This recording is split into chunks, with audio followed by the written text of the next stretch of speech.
Now, a check on your drive from the Talk 107.3 Traffic Center. The Carson Road Bridge south of Pride Baywood remains closed through approximately December 16th. I-10 continues to move nicely. I-12 as well. We're obviously seeing a little more volume now as we make the move into the 6 o'clock hour, but we're still free of any major problems, at least for the moment. And if you see traffic trouble, dial pound 250, keyword Baton Rouge traffic. I'm Ray Romero. This report is sponsored by Lowe's. My Lowe's Pro Rewards members get 500 points for logging in to the Lowe's app for the first time. Take advantage of all your Pro benefits today. Valid 12/1/25 to 1/7/26. Offer valid for first login only. Loyalty program subject to terms and conditions. Visit Lowe's.com/terms for more details. This report comes to you from the Talk 107.3 Traffic Center. Brandon Holly here. Pick your color, pick your siding. ReliefWindows.com.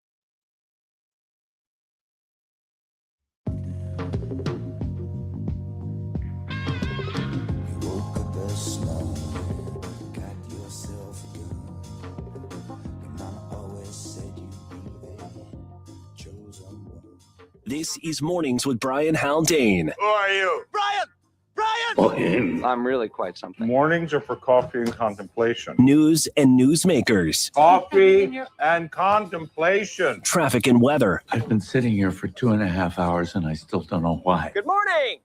Oh, and in case I don't see you, good afternoon, good evening, and good night. Great day in the morning, people. Start your day with Baton Rouge's hub for information and opinion. Yeah, well, that's just like your opinion, man. Here is Brian Haldane. 604, Talk 107.3 FM, WBRP, Mornings with Brian Haldane, off and running. Brian here with you, Breland producing, broadcasting live from the 180 Pros studio in downtown Baton Rouge. 180 Pros, not your IT provider, your IT partner. Actually had 180 Pros swing on by yesterday. Great little visit. We are starting off the 6 o'clock hour at 40 degrees in downtown Baton Rouge. We have got a stacked up show for you today. A lot of ground to cover and time is short. Attorney Franz Borghardt going to be in about 20 minutes from right now. We'll do a little legally served this morning. We're going to talk carbon sequestration. We're going to talk judicial hellholes. We're going to talk Revion dinners, whatever that is. We'll get to it later on. We're going to talk about the LABI. Will Green normally joins us on a Monday, going to join us today instead. We got a lot. Oh, and Congresswoman Julia Letlow, almost forgot. We got a lot to cover. So let's get to it. Top stories and trending. Want to know what everyone's talking about? I'm talking the truth. Here's a quick peek with top stories and trending. Yeah, sounds good. Presented by Baton Rouge Metro Airport on Talk 107.3. Number 5. Applications for the 109th cadet class of Louisiana State Police have opened. Those looking to apply to the 24-week academy must be at least 21 years old and meet one of the following requirements: have worked at least 2 years as a police officer in a full-time position, or have a minimum of 60 hours at an accredited university or college, or 3 years of continuous active duty military service, or worked at least 1 year as a police officer with 30 hours in the college. Applications for the LSP close on January 6th, with the cadet class expected to start on June 28th. Number 4. Senator Bill Cassidy, chairman of the U.S. Senate Health, Education, Labor, and Pensions Committee, delivered a speech on the U.S. Senate floor yesterday, outlining, the Healthcare Freedom for Patients Act. Historic. This is pretty huge Republican legislation. It would hopefully lower healthcare costs and give money directly to families to control their own care. Basically, moving 100% of insurance-controlled money to 100% healthcare savings account money, and put the consumer in control. I did give the senator's floor speech a listen. We're actually going to break that down tomorrow morning. Number 3. East Baton Rouge Metro Council has approved Mayor President Sid Edwards' 2026 budget, making significant cuts to city parish departments. Though council members did make a few minor adjustments, the budget was passed last night with no cuts to BRPD nor to the Baton Rouge Fire Department. Number 2. Border Patrol agents have started detaining people in the capital region a week after the start of the Catahoula Crunch immigration enforcement operation that sent hundreds of federal agents to the New Orleans region. According to the Advocate, at least 2 people were detained yesterday by several federal agents near a food truck in Walker. Agents were also seen detaining at least 1 person in front of a group of children as they waited for the school bus Tuesday morning at a Denham Springs trailer park. Number 1. The Department of Transportation held a meeting in St. Gabriel to discuss plans to build a new Mississippi River Bridge in Iberville Parish. This is one of 2 meetings that will be held on each side of the river. The next one will be happening on December 10th. That would be tonight at the City of Plaquemine Community Center. Both meetings, last night's meeting and tonight's meeting, 5 to 7 p.m. There's a look at today's top stories. Now let's find out what's trending. What you got, Breland? 1 p.m. today, that is when Fed Chairman Jerome Powell has his press conference scheduled, and when we will learn if there will be another rate cut before the year closes out. I was reading up on this last night, and it looks like most economists believe it's going to be a 25 quarter of a point cut. Really? Yep.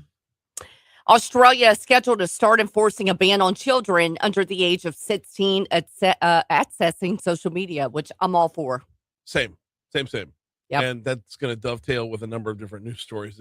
And I think, I have a strong feeling it's going to spill over, maybe not into America. It'll take a long time before it hits here, but you're going to start to see other countries say, Yep, absolutely.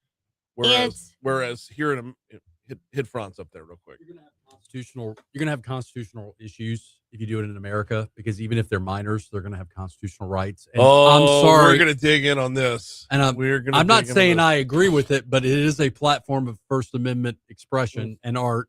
Okay. I'm sorry. No, and when you mention art, it gets very, very subjective. So we'll dig in on that a little bit during Legally Served. Yep. Some good news. How about a shout out to LSU's Flaw-J Johnson? Through her Morpher Foundation, she took some kids on a shopping spree to Dick's Sporting Goods yesterday. So the story per WBRZ said they were getting backpacks and shoes and all that. Man, I hope she let them run wild a little bit and get some fun stuff too. Get some candy and maybe a T-shirt. Air Force Ones. Air Force Ones are fun. But I mean, you're at Dick's Sporting Goods, take home a basketball. Right. A take soccer ball, right, something. The most expensive Air Force Ones, Franz. That's just saying, if you're going to, she can afford it. She can. I mean, an Air Force One for her is like a latte for me. Right. It's right. She got it. She got that. Coming up on 611 at Talk 107.3 FM WBRP. We're going to be due up for our first break. When we come back from the break, Frank Wilson, interim head coach at LSU, interim head football coach at LSU, spoke with the media about the upcoming Texas Bowl. We'll have some audio there.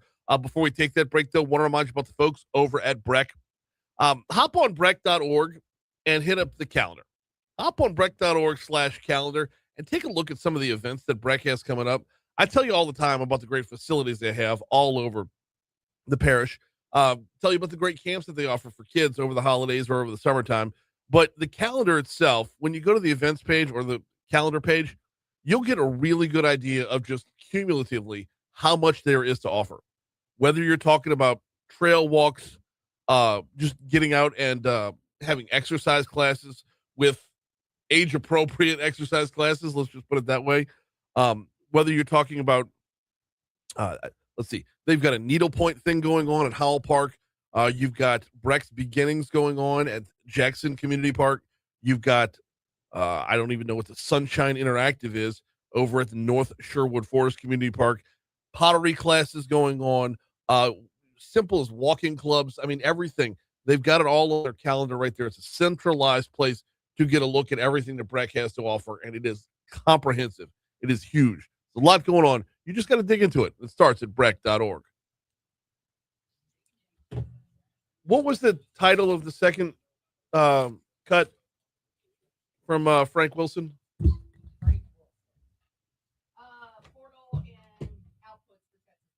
Okay. Yeah. Got it.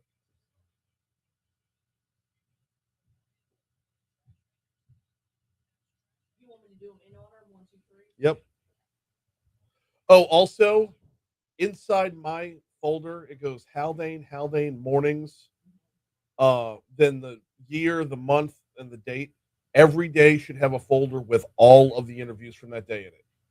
So because I have to every week for community concerns. Oh, okay. So, okay, please, yeah. Yeah, I went looking yesterday and didn't find anything. I'm like, there's nothing here. So,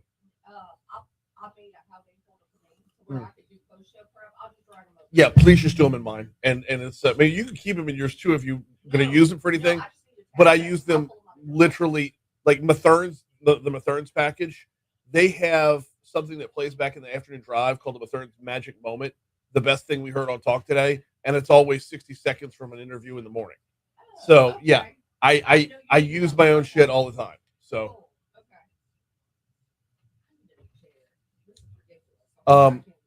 yeah, I sat in that thing yesterday. It's awful.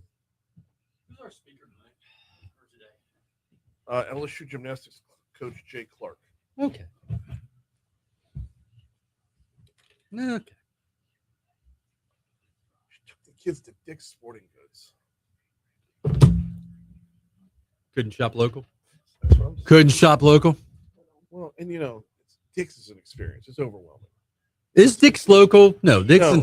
No, it's yeah. Couldn't go, but like in a good way. Couldn't go to Bowie Outfitters. Couldn't go to varsity sports. That's just shoes, though. Okay.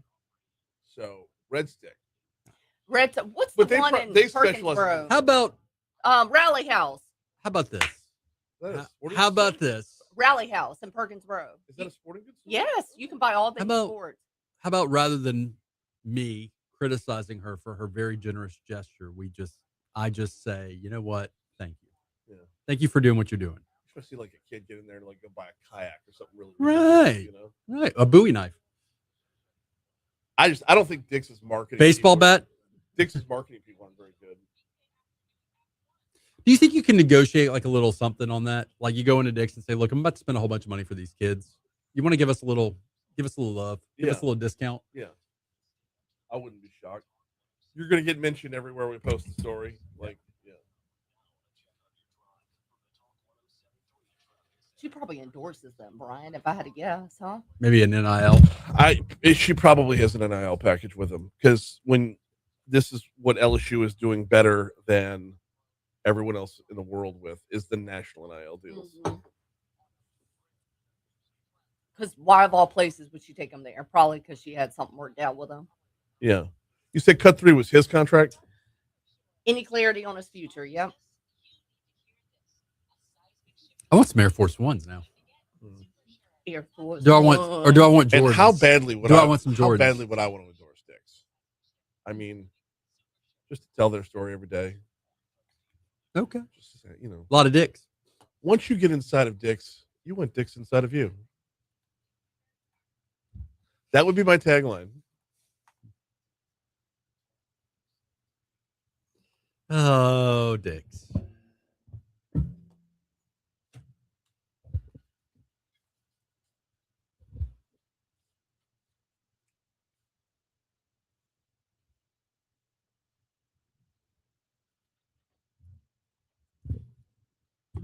$6:15.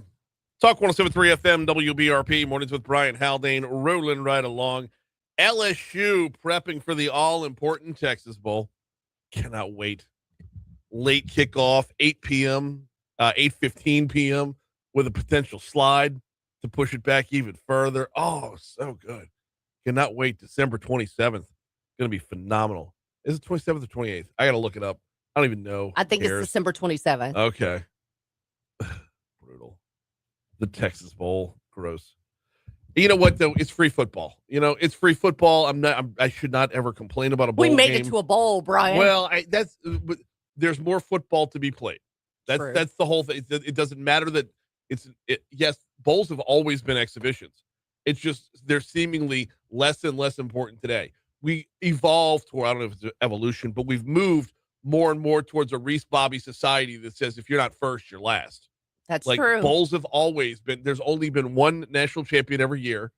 And it's, way, way back in the day, the sports writers picked it, the Associated Press picked it or whatever. Then you hit the BCS, and now you get the college football playoff, and now it's up to 12 teams. And we're still bickering about, we're not in it. We saw two different teams so far, Notre Dame and Baylor, both bail, say we're not playing. Okay. It's more football. It's another chance. And for those guys that play the game, like, think about it. If you're a senior and you're not going on in the NFL, if your team opts out of a bowl game, your career just ended. Right. Like, that's, to me, that you got one more chance to play. We've lost the romance of sports. So, any Hoosiers, Frank Wilson, talk about the draw. Cut one. Excited about the opportunity to play a 9-3 Big 12 opponent. Like it from a geographical standpoint of our ability to travel for the families of our student athlete as well as the fans of our program. So excited about facing a quality opponent. Quality opponent in a hotbed for LSU recruiting. So, yes, he's not wrong on those accounts. One of the things, though, is who's going to play, who's going to sit, who's already in the portal. A lot of movement on the rosters themselves. So where are we at on that front, Coach? I think we'll have the guys that we finished the season with. We're still working through it. We got a couple of guys, young guys, that have played in reserve roles that are into the portal. Some will play. Ahmad Bro, who will play through the bowl game, but has publicly announced and have sat with me to discuss going into the portal. But as far as opt-outs, we're not at the point where we've had those guys. We were in discussion with some of those veteran players who may opt out in the case of Jack Byburn, maybe, and a couple of more guys, but we haven't finalized that just yet. As we get closer, I'm sure that'll become a lot more clear along the way. Speaking of clarity, Frank Wilson needs a little clarity on his contract. We'll get to that in a quick second. I do think it's worth noting, though, don't know a whole lot about a 9-3 Houston team. ESPN is giving LSU in the matchup predictor, LSU a 67.4% chance at victory in this one. The line is out now. While ESPN is predicting LSU for the potential winner, the line has opened with LSU as a 3-point dog on this one. All right. Back to clarity. Where's Frank Wilson at with his contract? Where's he going to be next year? No, we've had conversations, and for me and for Coach Kiff, it's let's play this game on the 27th, and we'll go into those details later. We just want to finish what we've started with this football team, with the team of 2025, give them our undivided attention before transition happens. And so until then, nothing will necessarily happen in that regard. There'll be opportunity there. Where that lies, I'm not sure. But the priority is our current football team. I want him to stick around. We'll see. Here is the Fox Business Report.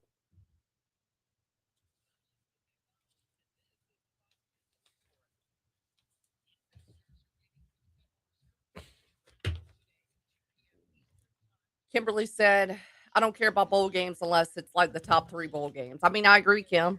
Are you still in the air? Okay. What am I hearing through my headphones? Am I hearing program 1? Through the headphones?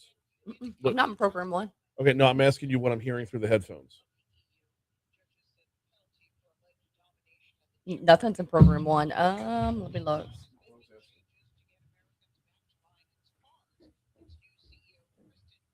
I'm hearing program 2.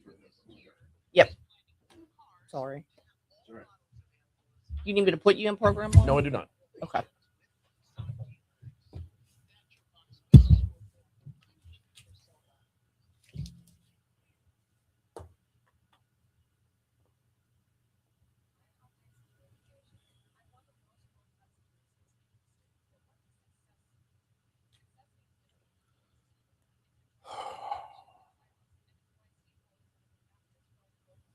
Which Brian Haldane's coaching skills yesterday. It's delightful.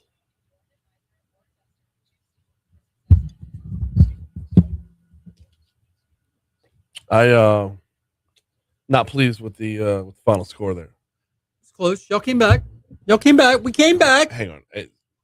I really don't care if we win. Like, honestly, I do not care. I'm there to teach the kids the game of basketball. I got made fun of last night by some parents because I was like, are we even keeping score at this point? Like, have we gotten to the point where we keep score? And then somebody said we were keeping score last year, Franz. And I was like, oh, okay. Well, highly recommend watching St. Aloysius play at St. Aloysius. The team last night was not nearly. They've got some competitive parents that really believe life and death rides on fourth grade basketball. I'm a criminal defense attorney. There's no higher stakes than human liberty, and so everything else in my life, it's like the volume's turned down. I don't mean that arrogantly. It's just like try a murder case where your client's looking at life, and it's like, yeah, kids basketball. I want my kid to win. I want my kid to play well. So it's not a disinterest. It's just it literally is like the volume is turned down. Does that make sense? Yes.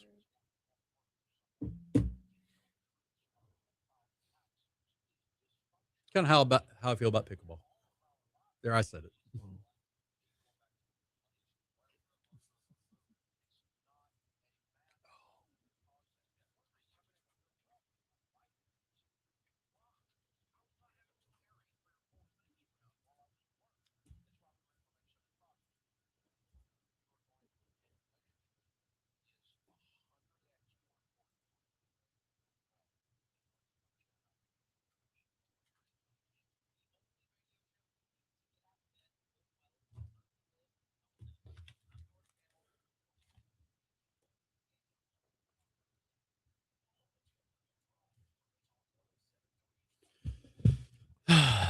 12 westbounds, where you're going to find the most of the volume this morning coming in from Livingston Parish. Starts all the way back by Range Avenue and then continues on and off all the way through the 10-12 merge. And it's not enough to make you change your route or really you're not slowing down a whole lot. It's just there's not a whole lot of elbow room either. I-10 westbound coming in from Ascension Parish looks great. 10 eastbound coming in from West Baton Rouge looks great. The stretch of 10 that goes through the heart of the city is wide open. Well, I say wide open. It's busy, but no delays. I-110's looking good. And here's another good little point. Surfer Streets, there are no accidents reported this time. That's really good traffic from the Talk 107.3 Traffic Center.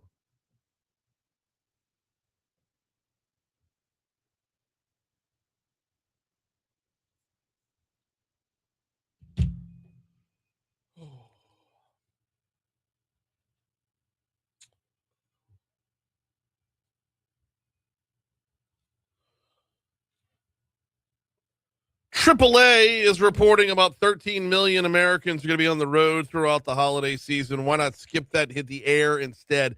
FlyBTR.com is your outlet on that front. And oh, by the way, there are plenty of outlets when you're talking about traveling for the Christmas season, for the holiday season. Hit up FlyBTR.com if you are going to visit relatives, if you are making a visit, taking a little holiday vacation, maybe visiting our nation's capital. FlyBTR.com is a great starting point. What you got, Franz? Let's say hypothetically you're a 40-something-year-old single dude, and you just want to do a getaway for a weekend. Yeah. From BTR.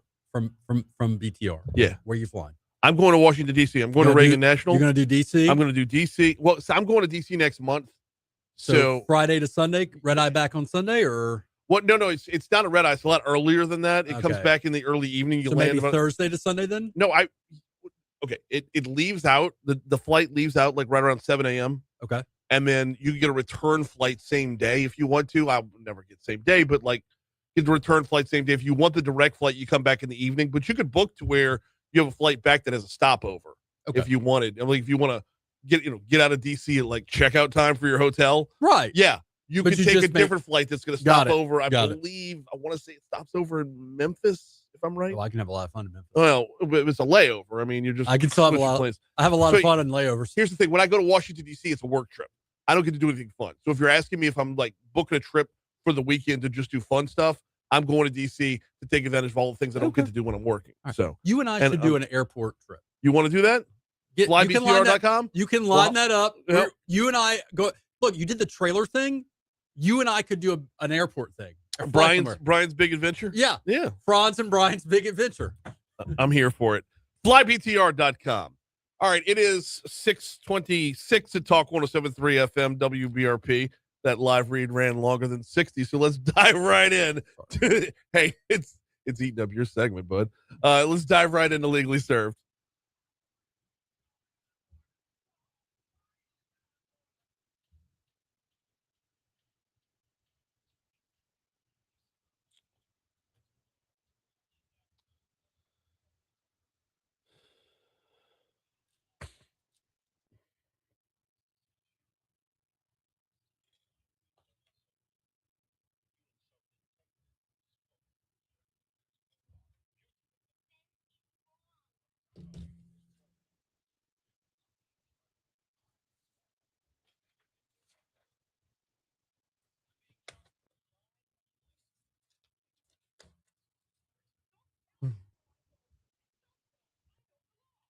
you say? How are you this morning? So in an earlier segment, we were talking about social media Mhm. and how another country, Australia, is making it a law to where kids under the age of 16 won't be able to essentially get on social media. Right. And I made the comment, there's going to be difficulties with that kind of a law in the United States because of constitutional rights. Yep. All right. So do you want to do that? You want to go there? You want to go there? I mean, we got 2.5 minutes till we hit news. I feel like, okay, so here's the bottom line. Let me nutshell it for you. Uh-huh. Parents can always say, hey, kid, you're off social media.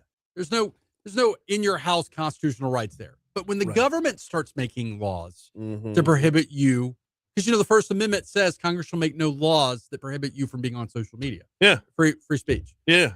No, I understand the Do you government. believe that Hang social on now. media? Hang on now.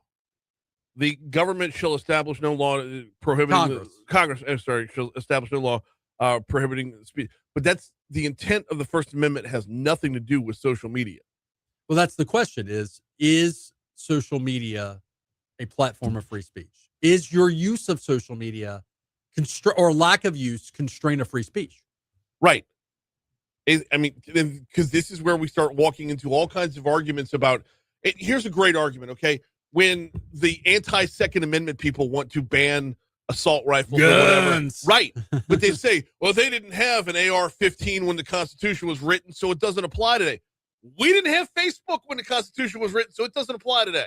If you want to play that game, we can play that game. So the issue is one, is there a public interest? Is there a government interest in keeping kids or teenagers under the age of 16 off social media? Galen writes, well, children have restrictions of rights. Well, sure they do, but they still have constitutional rights. So that's the issue is would the government interest of restricting or constraining use of social media outweigh the constitutional rights? I think that the law would probably prevail. I still think you're going to have some constitutional challenges on it. And those constitutional, and by the way, they need to be had. We do need to walk the path. I believe we need to walk the path and 16, have this hammered out. 16 or younger or older. 16's an art. Look, all these numbers are arbitrary, right? No, I understand, but like if you said 13, I'm like, yeah, I don't need a 13-year-old on social media. All right, but like 16 versus 18. I tell you what, that's where we're going to pick it up right after news, traffic, and weather. Here comes ABC at 6:30. Galen, I see your argument about firearms and kids buying firearms. Again, it's freedom of speech versus right to bear arms. And yeah, I hear you. Renee writes, not in my house. Kids abide by my laws. Miss Renee, I cannot disagree with you.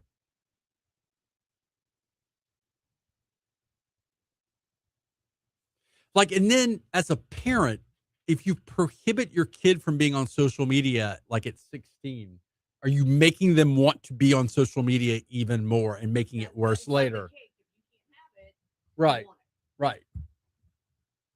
Like if you tell your kid, I don't want you to drink or smoke or do anything until you're 21. So conversely, you should give your kid alcohol, force them to smoke, make them just fire up. I'm asking a question. No, what if the argument is by taking something away, you only make them want it more?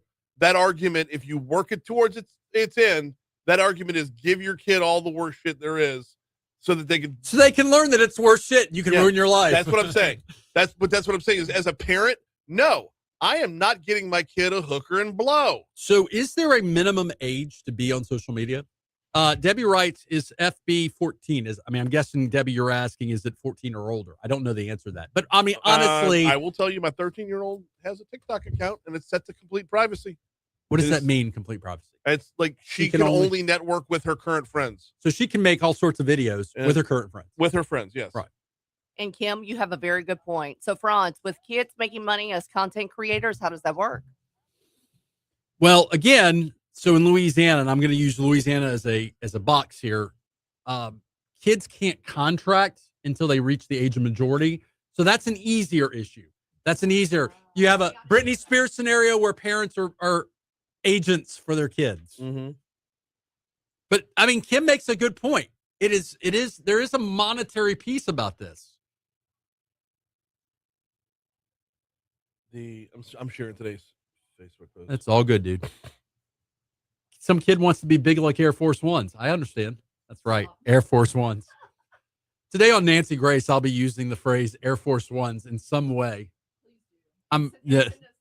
I'll send it to. I'll send you the soundboard. What? And say, I need that clip, Bruh. I'll put it on Talk's Facebook. She can't remember how to say Franz, so she calls me Borghardt because Borghardt's easier than Franz. She goes, well, it's Franz, and so she goes Borghardt. I love me. Mm-hmm. Kim, if I were going to get some Air Force Ones, what kind of Air Force Ones would I get? I think Air Force Ones are the kind. No, but there's They're different Nike. colors. There's different, people trick them out too. Like you can buy white ones and then people will like bedazzle them for you. Now, that was an eye roll there. I let the record reflect I saw an eye roll. Because I never bedazzle stuff. People turn to basketball shoes as fashion accessories. I know you're a purist. Yeah. I know you're a purist. You come from the days of Pete Maravich where they were just Converse, right? Holy God, no. The Chuck Taylor All-Stars? No. Yeah.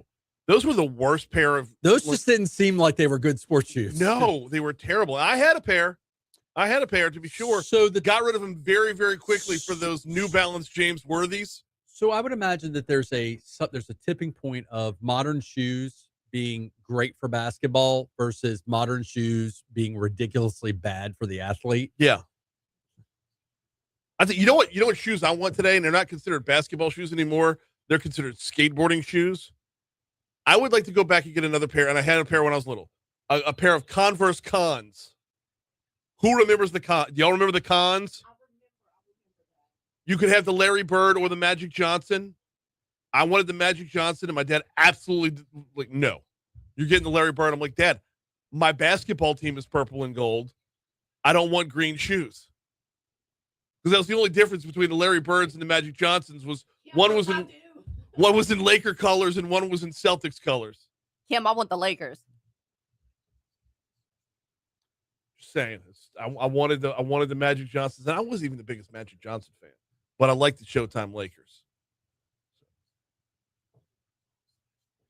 It's a lot different than the LeBron James. And how about Magic Johnson for having both AIDS and a weight problem? What? I'm surprised I didn't say that. That's see, this is the difference between internet Brian and on air Brian. On air Brian would never make a comment. Which is worse, the AIDS comment or the weight comment? Depends on who you're talking Oddly to. enough, fat shaming feels worse today.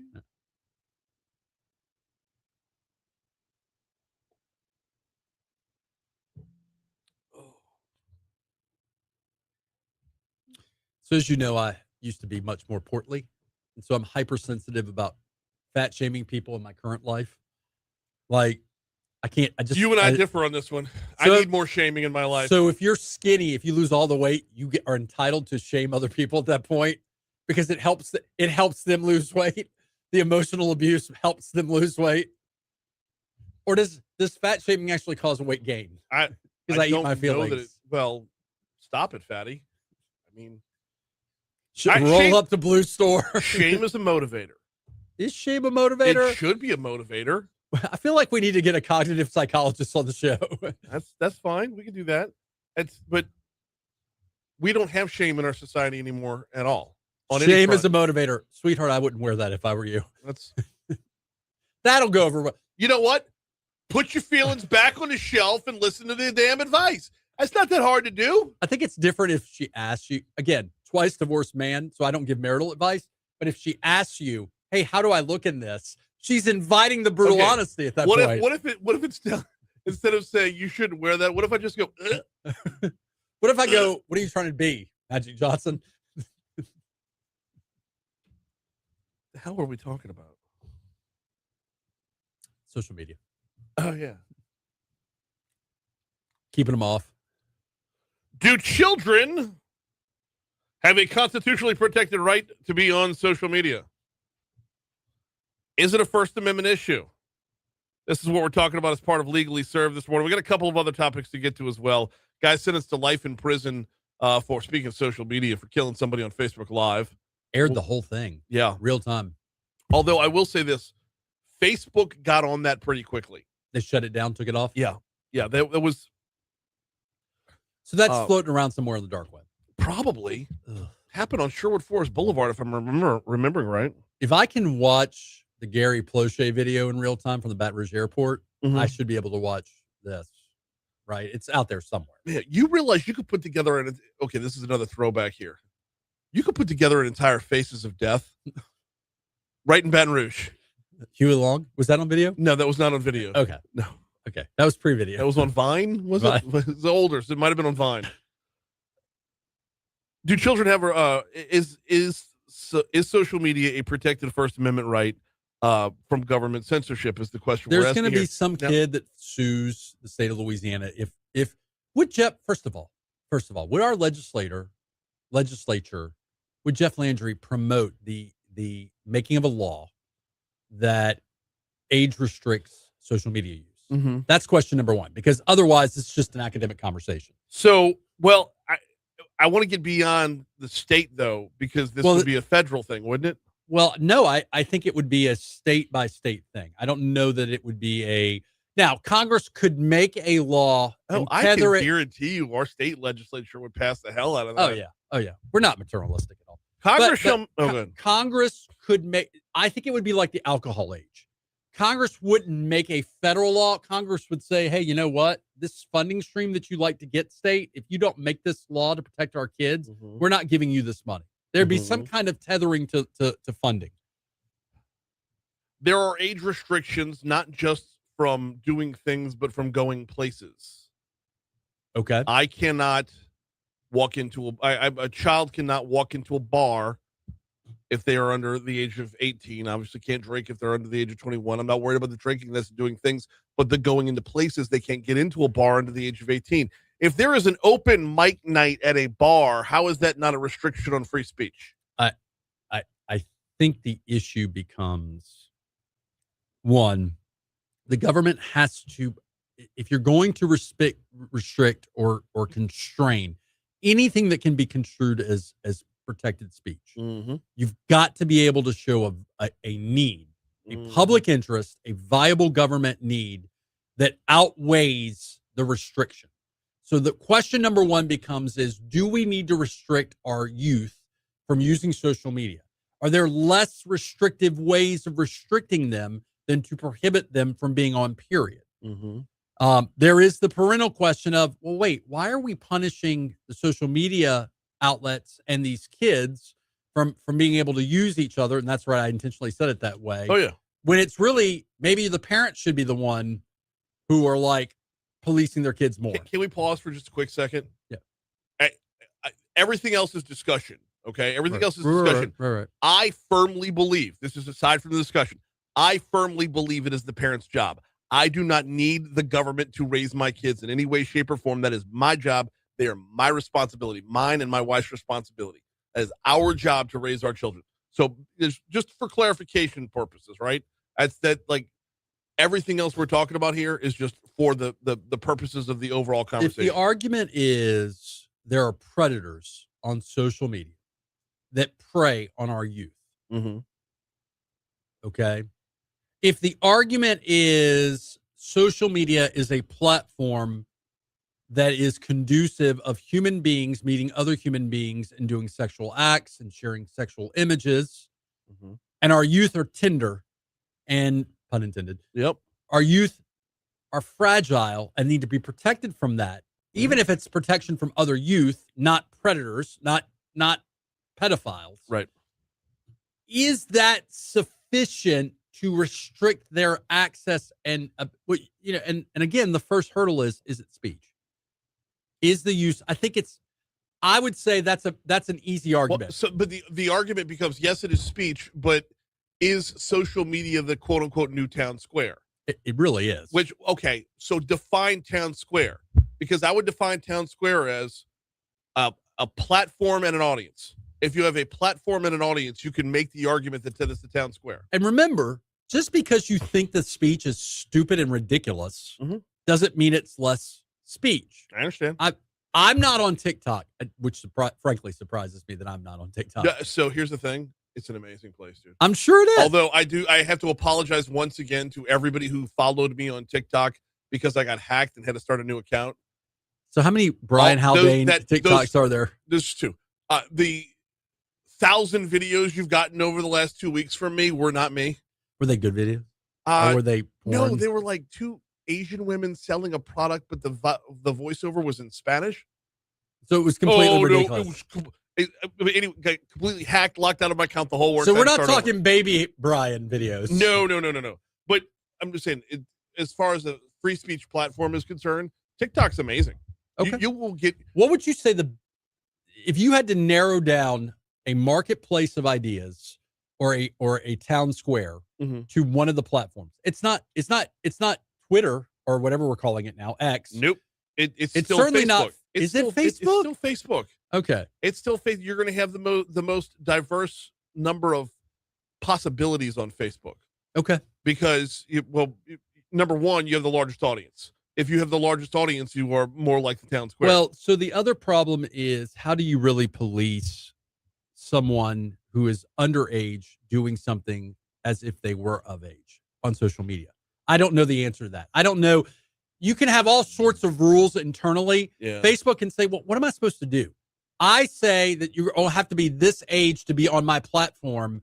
But like at the end of the day, if a 12-year-old has access to the internet and access to social media because they have horrible parents that aren't policing them right, like how do I stop?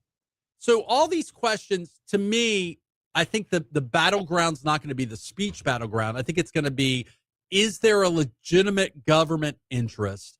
And is the interest in restricting of age? You're not saying you can't do it forever. You're just saying until you reach a certain age, you can't get on there. Would that outweigh the value of the speech? Are there less restrictive ways? And I don't know the answers to all this. To be sure, I don't see Facebook saying, yeah, make laws that prohibit people from being able to get on by a certain age. I don't necessarily see that. All right, so before the break, we were dabbling into, I think everybody agrees, like 13 and under doesn't belong there. I won't lose any sleep. If you were to say 13 and under, which by the way, our law, 13 is an arbitrary number. Right. Okay.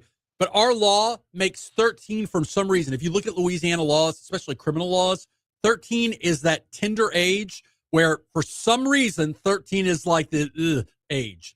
14, I don't know why you're giving me looks. I'm not suppressing jokes over here that are going to get me in trouble. That's right. why. So 14 for some reason doesn't have the same effect as 13. Right. So to your point, 13 and younger, they don't need to be on social media. Well, 14 is like, you can make the argument 14, you're probably on your way to high school at this point. So it's a different So the game. really big question for me is like OnlyFans. OnlyFans is not social media. Right. Or is it social media? Can you be on OnlyFans and it not be provocative and it not be pornographic? I'm not only, believe it or not, Franz Borghardt is not on OnlyFans. I don't know the answers to these questions. Could a 16-year-old make monetary? I'm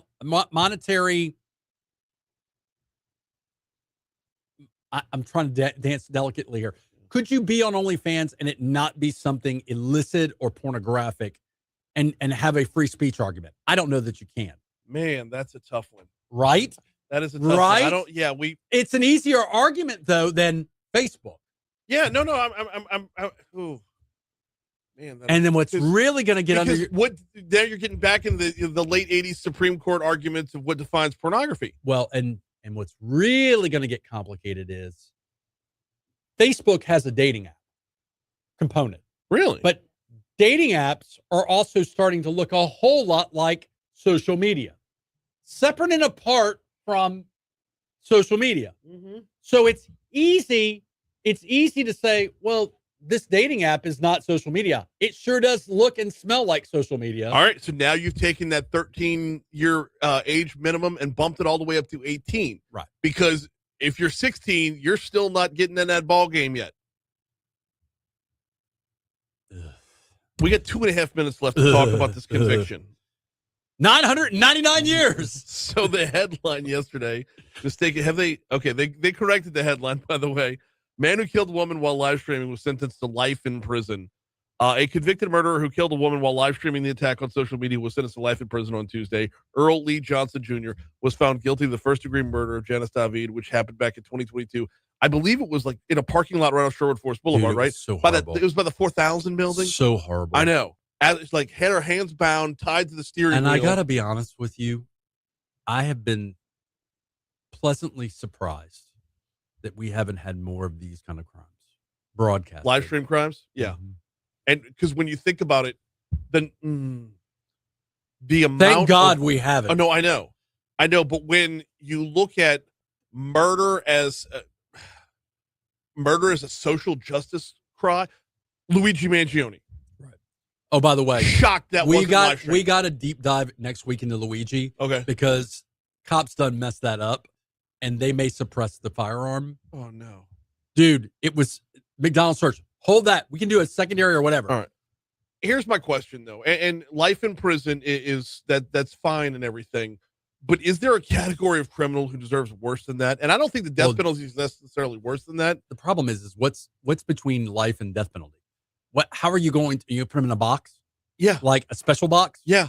Okay. Is there something where the crime is so heinous it would make you flush your own morals in order to punish them?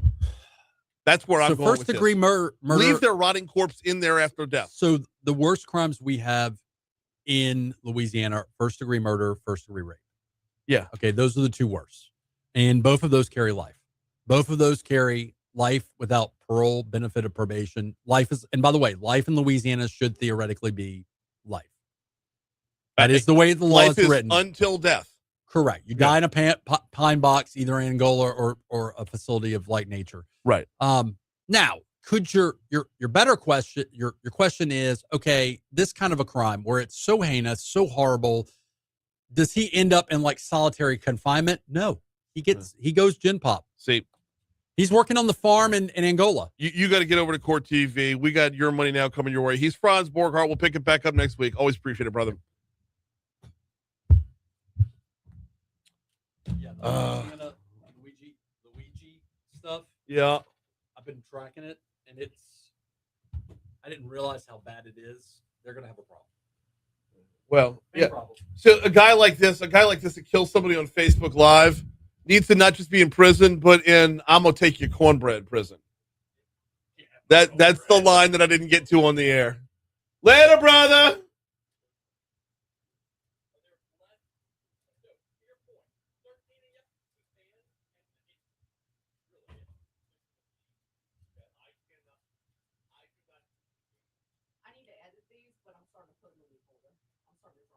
Okay. Yeah, I'm just letting you know. 10 o'clock this morning, we're going to do a test run. Okay, cool. 9:15 this morning, I'm going to have my head down on my desk.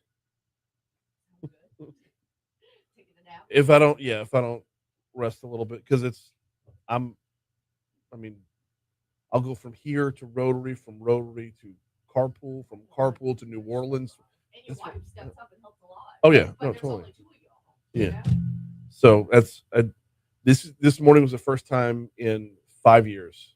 No, 4 years. 2021 was the last time I slept through my alarm. I didn't want to. I was sleeping good. Like you ever like when your alarm goes off and you know you want to snooze it and you get, but you're like, I gotta get up. Yeah. Well, so like, I didn't. I thought I was gonna be later than I was. I got here at 5:25. No. You thought you were gonna be walking in on the Like 45. Like I thought you were gonna beat me here, and you're gonna be like, "Where are my training store?" Like, I know I did. I was like, "Where's your car?" wait, you were here? Yeah, I was here. I didn't. My husband brought me. Oh, okay. Again, it's a 2019 Toyota Highlander. Okay. But I wrecked it real bad. I went over, in New Orleans, how the roads are, they're shitty everywhere. But I went, GPS took me down a road that was supposed to be blocked off due to construction, but there were no cones. Next thing you know, I bottomed out.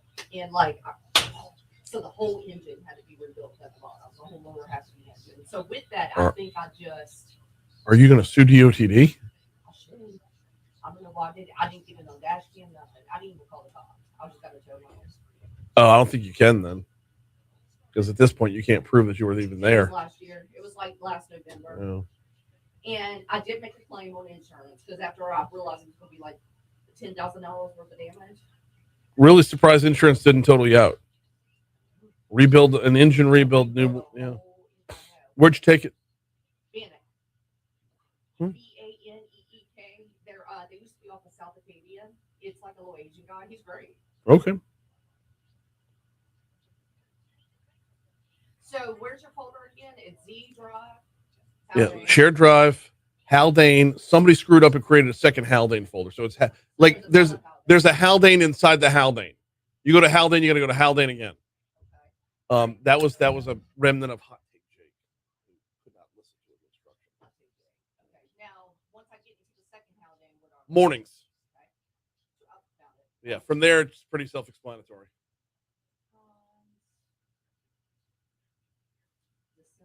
You haven't created a 12-8. Want me to make you one?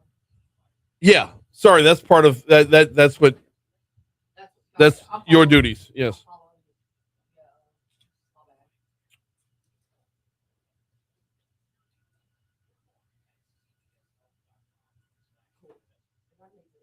Because I have my own folder going on.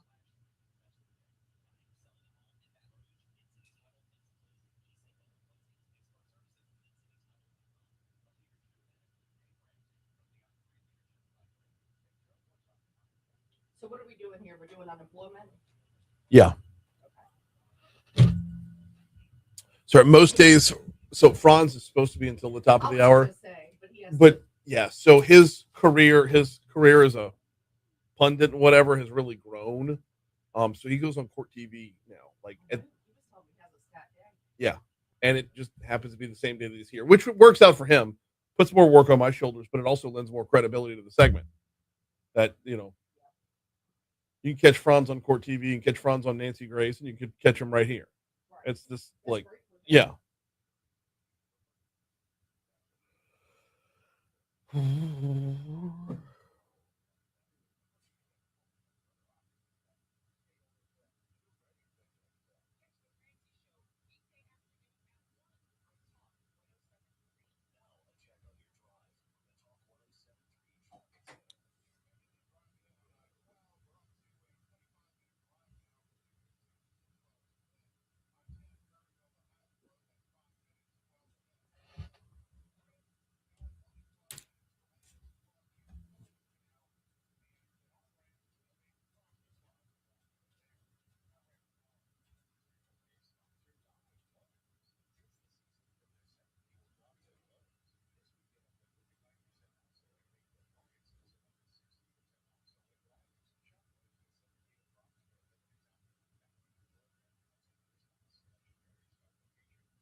.656 Talk 107.3 FM WBRP.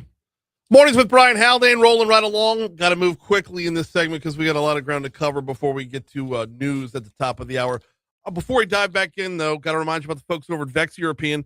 Check them out online at vexeuropean.com. Every so often, I like to check in on the reviews and see what's new over at Vex European. Roman posts up.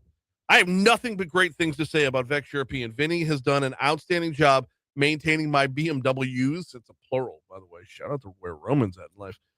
Maintaining my BMWs, and you can immediately tell how knowledgeable and experienced this shop is with European cars. The location's convenient for me, and it's always a treat to see the variety of high-end cars they're working on. Yes, that is fun. Their professionalism really stands out, and the service advisors, especially the ladies up front, are always friendly. Yes, they are. Friendly, helpful, and on top of everything. They also really know their Porsche work, which makes sense since that's Vinny's specialty. Roman's got nothing but great things to say in his 5-star review of Vex European, and I have nothing but great things to say in my 5-star review of Vex European as well, which is why I highly, highly recommend them every single day. Check them out online, vexeuropean.com. Vex, V as in Vinny, vexeuropean.com. If you want to call them and make an appointment, it's 225-800-4706. But I would start right there on the website because they've got the appointments tab at vexeuropean.com. Starting, and I'm grabbing this one from our news partners at Louisiana Radio Network. Oh, by the way. Starting January 4th, in order to qualify for unemployment insurance benefits, a claimant will need to complete at least 5 work search activities each week. That's an increase from the current requirement of 3. Robert Woolley with Louisiana Works says the new rule is not intended to punish an unemployed individual. The more people look for work, the more quickly they'll become employed, and that's the whole goal, because unemployment benefits are hard to live on. In fact, they're not intended to live on. Right. I know he's right about that. And yes, the more habitual it is to go out and find a job, the more likely you are to. It's a numbers game. Just a straight up numbers game, right? So the upcoming changes to the unemployment insurance benefits are the result of legislation that was approved earlier this year. Woolley says attending interviews, updating a resume, participating in job search or training programs are all considered work search activities. Anything that you're doing to try to move back into the workforce is considered a work search. And once again, after January 4th, it's going to go to 5 instead of 3. Which really isn't that big of a difference, is it? Woolley says there's also new rules that could result in a person losing their unemployment benefits. If you refused a suitable job offer, you could lose your eligibility. If you missed a scheduled job interview without good cause, you could lose your benefit. I can't imagine a scenario where someone would refuse a suitable job benefit or just a job offer. To get a job offer when you're in that situation. I don't know. I'm sure there's the George Costanza of the world, that are out there trying to game the system. Running in from the bathroom is Safe Handling Industries! Safe Handling Industries! I'm sure there's a few of those out there. But for the most part, it's, bird in the hand. Take it. If you want to upgrade later, go for it. Hour 2 is next.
I said, we got K-Cups and a coffee mug over there if you wanted.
.705 Talk 107.3 FM WBRP. Mornings with Brian Haldane rolling right along.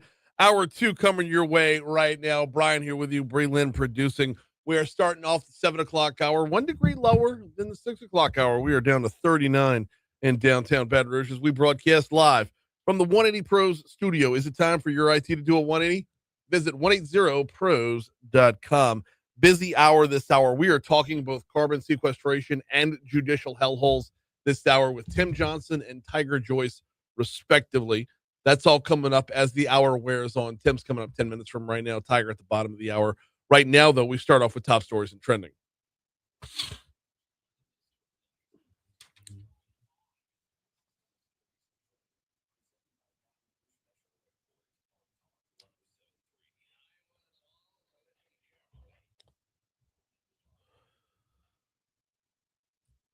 Call it headway towards a new bridge if you want. The Department of Transportation held a meeting in St. Gabriel to discuss their plans on the new Mississippi River Bridge in Iberville Parish. One of 2 meetings to be held, one on each side of the river. Last night was in St. Gabriel. Tonight will be in the Plaquemine Community, City of Plaquemine Community Center. Last night's meeting ran from 5 to 7, as will this one.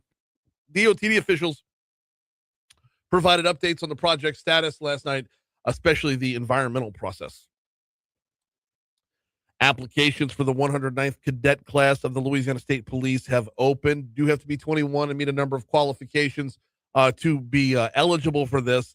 And the application window, if you will, is open until January 6th. This cadet class is expected to start on June 28th. Senator Bill Cassidy, chair of the U.S. Senate Health, Education, Labor, and Pensions Committee, delivered a speech on the Senate floor yesterday outlining the Healthcare Freedom for Patients Act. This is historic Republican legislation. The aim is to lower healthcare costs as the healthcare conversation moves forward. Basically, it would pivot money away from the insurance companies and to healthcare savings accounts instead. Number 2. East Baton Rouge Metro Council approved Mayor President Sid Edwards' 2026 budget, making significant cuts to a number of city parish departments. The Metro Council did have some minor changes that they made in the final meeting before approving the budget. We can tell you that there were no cuts to BRPD this time around, although we had Chief Morse in yesterday who talked about how last year there were cuts. There was also no cuts this year to the fire department either. Number 1. Border Patrol agents have started detaining people in the capital region a week after the start of the Catahoula Crunch, which I thought was called the Swamp Sweep. Immigration enforcement operation that sent hundreds of federal agents to the New Orleans region. Now, according to the Advocate, at least 2 people were detained yesterday by several agents near a food truck in Walker. Agents were also seen detaining a person near a Denham Springs trailer park. There's a look at today's top stories. Now let's find out what's trending. What you got, Breland? At 1 o'clock today, that is when Fed Chairman Jerome Powell has his press conference scheduled, and that's when we're going to learn if there will be another rate cut before the year closes out. Quarter point. That's what most folks are saying. That's what most smart economists are saying. Quarter point. Huh.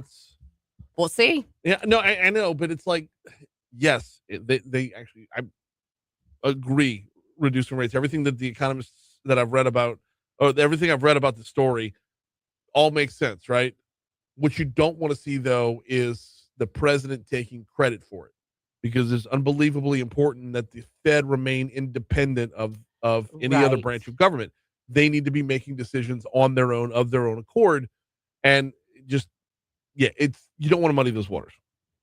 Australia. Now, this is the messy one, Brian. Australia is scheduled to start enforcing a ban on children under the age of 16 accessing social media. Yeah. That's what I mean. It's messy. I'm all for Australia doing it, but we just have Franz in here. If it even makes its way to America. Wait, it's going to run into all kinds of First Amendment issues. But like I said with Franz, it's the conversation needs to happen. We Correct. are the age of the internet, the information age, the AI age. We're in an age right now. We're in a world right now where we have laws that were written many, many years ago that we're trying to adapt to what we've got today, as opposed to saying, let's hit reset, have the whole conversation over again so we can have a clearly defined future, rather than piecemealing it the way we always seem to do, because everybody wants to punt. And bottom line, just let kids be kids again. They need a real childhood, off of social media. My 3 boys love their tablet, but my God. Anyways, that's a whole nother can of worms. So number 3, good news. How about shout out for LSU's Flaw J. Johnson? Through her Morpher Foundation, she took some kids on a shopping spree to Dick's Sporting Goods yesterday. Backpacks, new shoes, clothes, a fishing pole, maybe. If they wanted, I'm sure she was like, put it up there. Well, I don't know what that means. I just hope they got a little bit of fun stuff too, though. I Shoes hope so, shoes can be fun. I understand shoes can be fun. I know a lot. Shoes are utilitarian to me. I'm boring. I wear shoes for the comfort and performance, right? Brian's like, you see how I dress? Yeah. Yeah. Well, it's like every year they have the best dressed ball, right? Yeah, you point me to the day when they have the polo and khakis ball, and I'll be there. I'll be there for that. So you're a true dad bod over here. Yeah, totally. I've dressed the same since high school. And I went to a Catholic school, so you give me polo and khakis, I'm wearing a button down today, but I am boring. So we have our Christmas party next week on Thursday. You showing up in khakis? No, I'll probably be in suit, no tie. See, you can dress, Brian. No, yeah, but it's not. There's no Steve Harvey over here. Gotcha. I'm not about to host the feud. Okay. Well, you need to go with Flaw J. Johnson. Anyways, or 7-Eleven Talk 107.3 FM WBRP. We got a break coming up. Before we hit that break, let me remind you about the folks over at Mathern's, and as I love to do, tell you about the Mathern's app, because you can earn cash towards more groceries every time you shop at Mathern's, and they've got great deals of the week every week. For example, this week's new deal is out. Bluebell pints are 2 for $6. How about that for a hot deal coming across? Or let's see, what is this? $1.50 off any Springer Mountain Farms chicken product. I don't even know what Springer Mountain Farms is, but that's what they've got going on. So and I know this because it's all funneled right into my app. Pennsylvania Dutch eggnog is on sale. Sara Lee smoked turkey breast is on sale. It's all funneled right into my app. It makes shopping so much more convenient when you can know what's on special, what's on sale, what has a coupon, and just add it to your shopping list. And then they'll bring it out to your car. Unbelievably convenient. Unbelievably convenient. Oh, you can also download their weekly ad from the newspaper so that you don't miss any of it along the way. Shop by department, shop by price, shop obviously when you pick your favorite location, but you get it all done through the Mathern's Rewards app. Download it today. Are you dealing with back pain, stiff mornings, or that ache that won't quit? It's time to visit the Joint Chiropractic Baton Rouge Clinics, the walk-in chiropractic clinic built for people who do things. No appointments, no hassle. We've got 3 convenient locations: Denham Springs, Gonzales, and Segan Lane. Tim, this is Bree Lynn. That's Tim.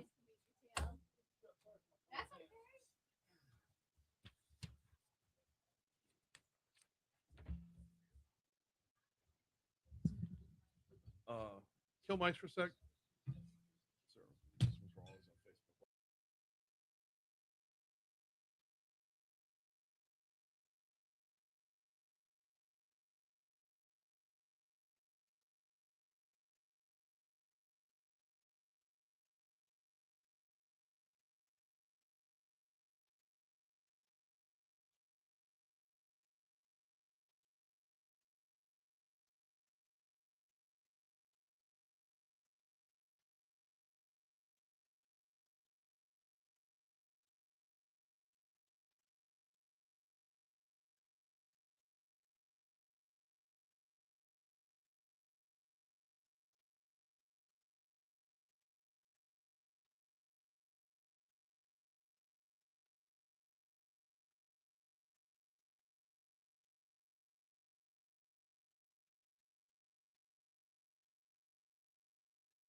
.717 Talk 107.3 FM WBRP mornings with Brian Haldane, rolling right along.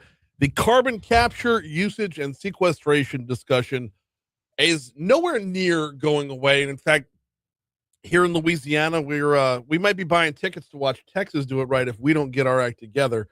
Joining us now to talk about this, we got Tim Johnson in the house from the TJC Group. Tim, how are you, man?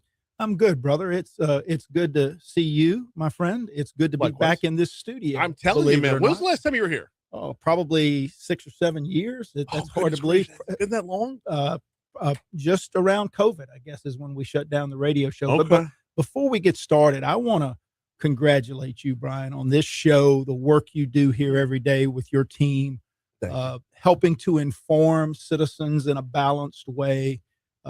You deserve a lot of credit for this work and for this show, and I'm proud to be here with you. I greatly appreciate that, and especially with the topic we're talking about here, because I've catch hell from both sides. Yeah, like I'll have you on, I'll have Exxon Mobil on, I'll also have Senator Chuck Owen on, and there's no voice that's not welcome here to talk about the issues, and that's what we're going to get into today. Well, and you know what I would say to that, Brian, is thank you for having both sides.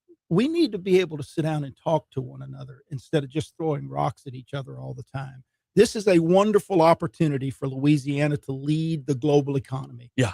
The economic benefit that can be generated here and generated safely, I think, is enormous, and we should not miss this opportunity and let this investment go to Texas or even worse yet, China. So there are a lot of anti-carbon capture voices out there, and I've been using the term chicken little. I feel like we tend to say the sky is falling when nothing bad is happening. Yeah. And we tend to find hypotheticals and play them out as if they're patterns. Yeah. Which to me that's not healthy. That's right. That's not science. Right. And it sure as hell isn't business. That's exactly. So let's dive into a little bit of if we could counterpoint of what a lot of the anti-carbon capture folks have to say. Well, first, I would tell you that we've tracked probably $50 million worth of anti-industry, anti-CCUS, anti-oil and gas money flowing into the state over the last 18 months or so. And, you know, in these grassroots organizations that pop up around the state, most of the folks legitimately believe that they are all local and they are all grassroots and that they have legitimate concerns, and we respect that. Mm-hmm. But what we see is that their playbook is exactly the playbook of the big out-of-state, New York, California, Soros, Bloomberg. It's their playbook, and it's the exact same things that they do. Let's file lawsuits to slow things down and increase costs. Right. Let's attack people viciously on social media and personally on social media. Let's concoct these wonderful, huge schemes that people are engaged in here. These conspiracy theories around follow the money because it's corrupt. All of those things, they're going after people's businesses directly. And so, you know, we think there's a better way. We think we can talk to each other and we can convince individuals of the science and of the safety. Look, we've been using carbon dioxide and enhanced oil recovery in this state and in this country for more than 40 years. A significant portion of that carbon dioxide has stayed in the ground in those formations that we would use to store it permanently. And there have been no issues. So we can talk a lot about that science if you want to do that. We could dive into that a little bit, but I do want to stick with the money here because it creates, it pulls back layers of the onion, if you will. Sure. You talk about $50 million over the last 18 months in Louisiana alone. Yeah. Right. And you mentioned like George Soros, there's always a man behind the curtain, if you will. Michael Bloomberg. Yes. And I always separate Bloomberg news from what he does personally, but that does not take away from the good-hearted intent of those who end up following. They're just being misguided by that man behind the curtain. In many cases, that is true. Now, there are those who pop up, these environmental activist groups who do it, I think, initially because they have a heartfelt concern or belief, but then the money starts flowing and it really changes the dynamic. Yeah. You know, you've got these national organizations that Bloomberg has set up, like Beyond Petrochemicals and now Beyond Carbon. That money flows down to these local organizations like Rise St. James, the Bucket Brigade, a group called Healthy Gulf, and they're funding them at millions and millions and millions of dollars. Look, I've known Sharon Levine and Rise St. James for 25 years. She was a school teacher, a nice lady, a good person, quite frankly. But when you get propped up with, you know, I don't know what the number is, $5 million, $10 million, $15 million, and all of a sudden a school teacher from St. James Parish is is one of Time's, magazine's 100 most influential people in the world. You know that this outside influence is real. And look, no disrespect to her. She's a good person and a nice lady, but Right. but it just indicates how this money is flowing and what it's doing. Well, and the messaging gets convoluted as well, because it's when the messaging is intended to pit two sides against each other. Yeah. For example, here's a great example. Okay, on the right, you can hear that carbon capture is part of the Green New Deal. Sure. On the left, you'll hear that it's ExxonMobil and Shell that's running things. Yeah. Like those two. If you just take a step back and say, "Wait, those two things don't go together," Yeah. they don't. Yeah, no. So the message you get, there is no Venn diagram where those worlds cross. No, it really is. It really has made some unique and strange partnerships here. Mm-hmm. But I'll say a couple of things about that. First of all, I've been in this business for 35 years, working with petrochemical refining, oil and gas. And I can tell you without fear of contradiction that I've worked for hundreds and hundreds of facilities, hundreds and hundreds of companies, and met thousands and thousands of people who work for these firms. These men and women who are our neighbors and our friends and our people that we go to church with. I have never met a single person in 35 years in this business, in this industry, that didn't care about the environment or care about the community where they operate. They take safety and environmental protection way more serious than most of the folks that you might think are in these activist groups. That's number one. Number two, the big picture goal here by these outside organizations is let's shut down oil and gas, petrochem, refining, our traditional Louisiana industries. That's where they're going, Brian. And that's what the big picture goal is. That part has two enemies. Right. The environmental enemy and the anti-capitalist enemy. Mm-hmm. Those that believe that a company can make too much money. Right. That so you're talking about, then there is, bedfellows you would expect. Yeah. So that having two enemies on that front kind of team up, is that the message is going to get louder. Well, sure it is. And they're using things in scare tactics. For instance, one of the things you hear all the time from the groups on the right is eminent domain. These corporations are going to come in and take your property. Mm-hmm. That's not what eminent domain is. Look, companies don't want to use eminent domain. It is an absolute last resort in special circumstances to try to get these right-of-ways. And let's be clear, even if eminent domain has to be used, it is a court proceeding that has to be heard in the parish where the landowner lives, right? Which makes it a much higher hurdle. And even if the company wins, all they get is a 30 to 50 foot right-of-way across your property. Mm-hmm. That they have to pay you substantially for. Right. You don't lose ownership of your property. You don't lose ownership of the right-of-way. Yeah. You still own every bit of the property. They're just going to ask you this: for what we're paying you, don't plant any trees or build any permanent structures in the right-of-way. You still own the property. You can put a deer stand on it. You can plant a crop in it. You can do anything you want to do. There is no one taking your property, and they've used that scare tactic to excite a lot of rural landowners for no reason. Mm-hmm. We've had eminent domain in this country and in this state for a long, long time. And I'll give you one other data point on that. We all are familiar with what is called the Green Line that Denbury built in 2006, 7, and 8. That's about 200 miles of carbon dioxide pipeline that comes through our state. Okay. It traverses probably 15, 16, 17 parishes. You can imagine that was hundreds and hundreds of landowners. Yeah. Do you know how many times eminent domain was used to construct that pipeline? Just based on the conversation, I've got to guess. 0. Yeah. 0. But they've used this eminent domain scare tactic to make rural landowners scared of this process. And to some degree, it's worked. Can I bring up another scare tactic? Sure. Let's talk about the Lake Maurepas project. Yeah. It's going to bubble back up and kill the lake.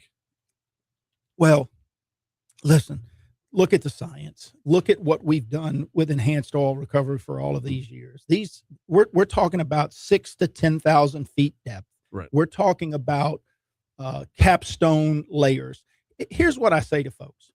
We all love the oil and gas industry, and we've loved the oil and gas industry in this state for years. The same geology that kept that oil and gas trapped for us for thousands and thousands and thousands of years, and it didn't bubble up to the surface unless we drilled a well and pulled it out, is the same geology that's going to trap this carbon dioxide and keep it there permanently.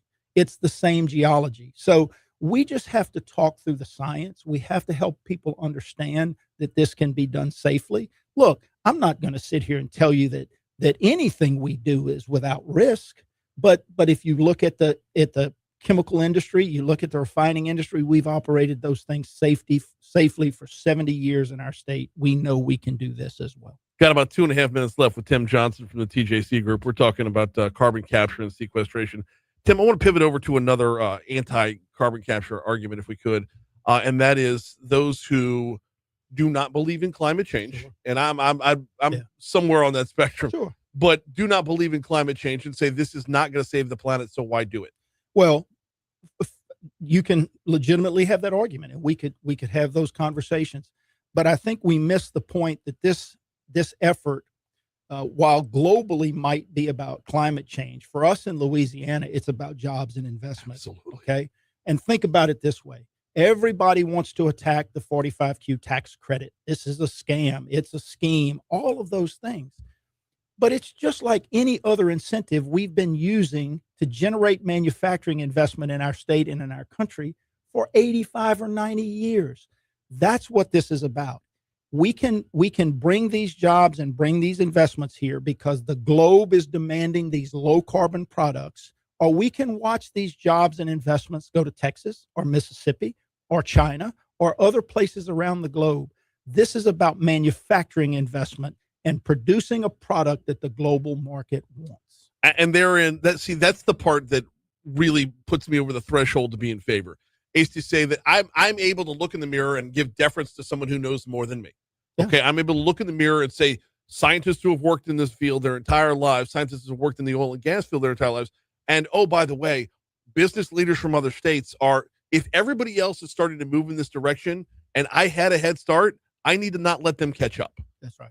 To me, that it should be as simple as that. Well, and here's the problem. We've got $70 billion worth of announced industrial expansion and investment in this state, and it is all at risk if we don't do this. And it's not going to go away. Right. It's going to go to Texas or it's going to go somewhere else. It's another part that I can't help but lean on. Breland, we're going to run long and miss ABC News. I don't care.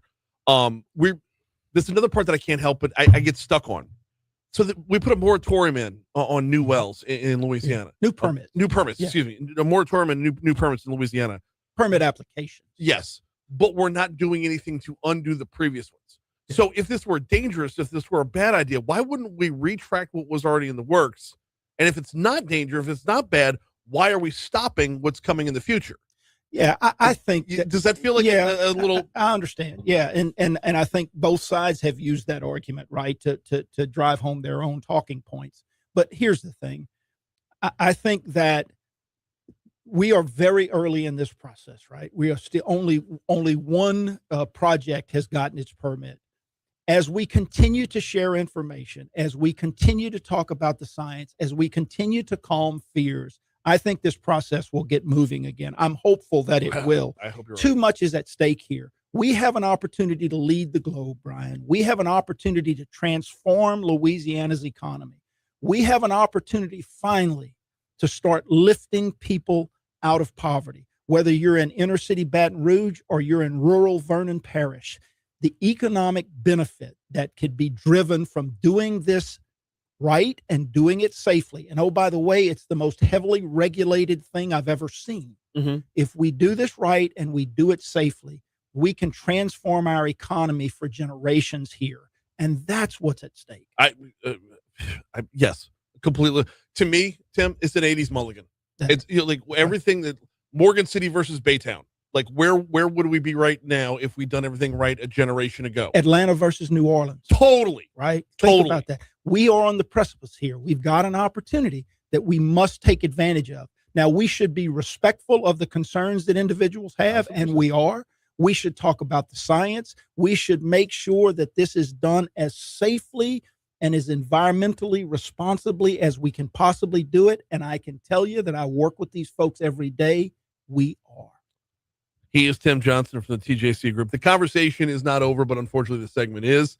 This will continue far into next year and beyond, as this will advance, and we're going to see a lot more on it. I mean, if $50 million has been spent over the last 18 months Just wait till it ramps up in an election year. Yeah. Tim, thank you so much for a couple minutes this morning. Always a pleasure to be with you, my friend. We got a break for news, traffic, weather. 5 minutes from now, we're talking judicial hellholes with Tiger Joyce.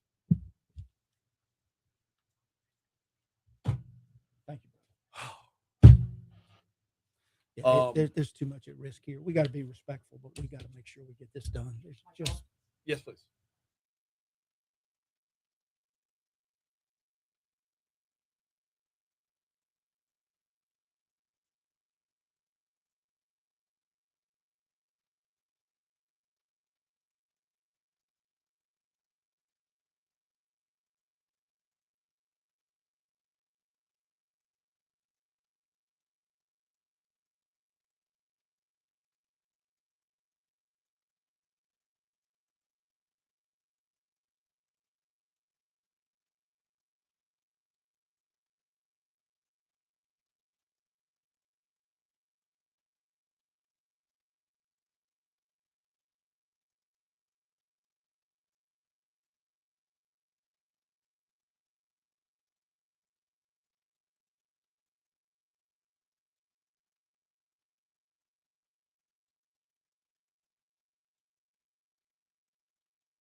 Which, by the way, we're gonna have a button soon. Facebook, we're gonna have a button soon where if I go away, you will at least have something in the background. Yeah, we had a good chat with 180 Pros yesterday, our studio sponsor. So Yep. hopefully, poor Facebook, when we go dead and you see Brian's mouth moving, but you don't hear him, you'll have something at least. Elevator music, Brian. Yeah. So the problem isn't on your end. So it's I know. I we're kept not telling him, experiencing I was technical like, difficulties. dude, I'm already running 80 buttons on this side of the board, which we're going to have a camera on my side too. So that means I'm going to have to get my face on, Brian, every morning. Eventually. So y'all can see what I look like. Y'all can actually see me on Tort's website. 1073.com, Talk 1073. I put my headshot up there, y'all. Awesome. So yeah. But we're trying to jazz up Brian's studio here.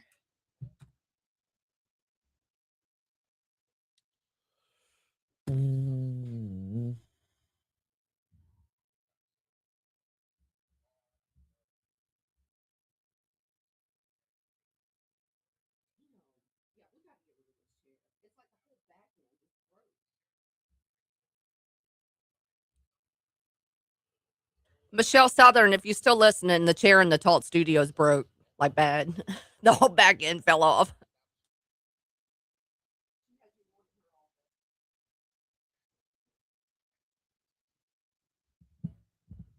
Yeah, Debbie, it's not going to be like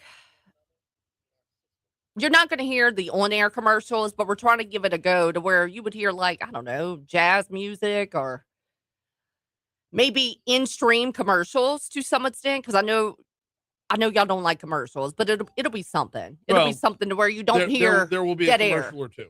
Yeah, you won't hear like dead air is what we're saying. On the stream is what we're saying.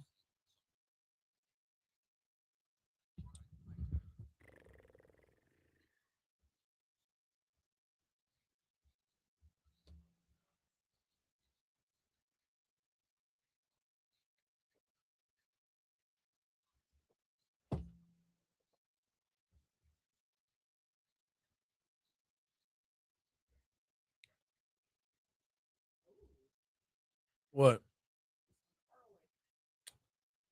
He was Rush Limbaugh's producer. Yeah, Mr. Snerdley.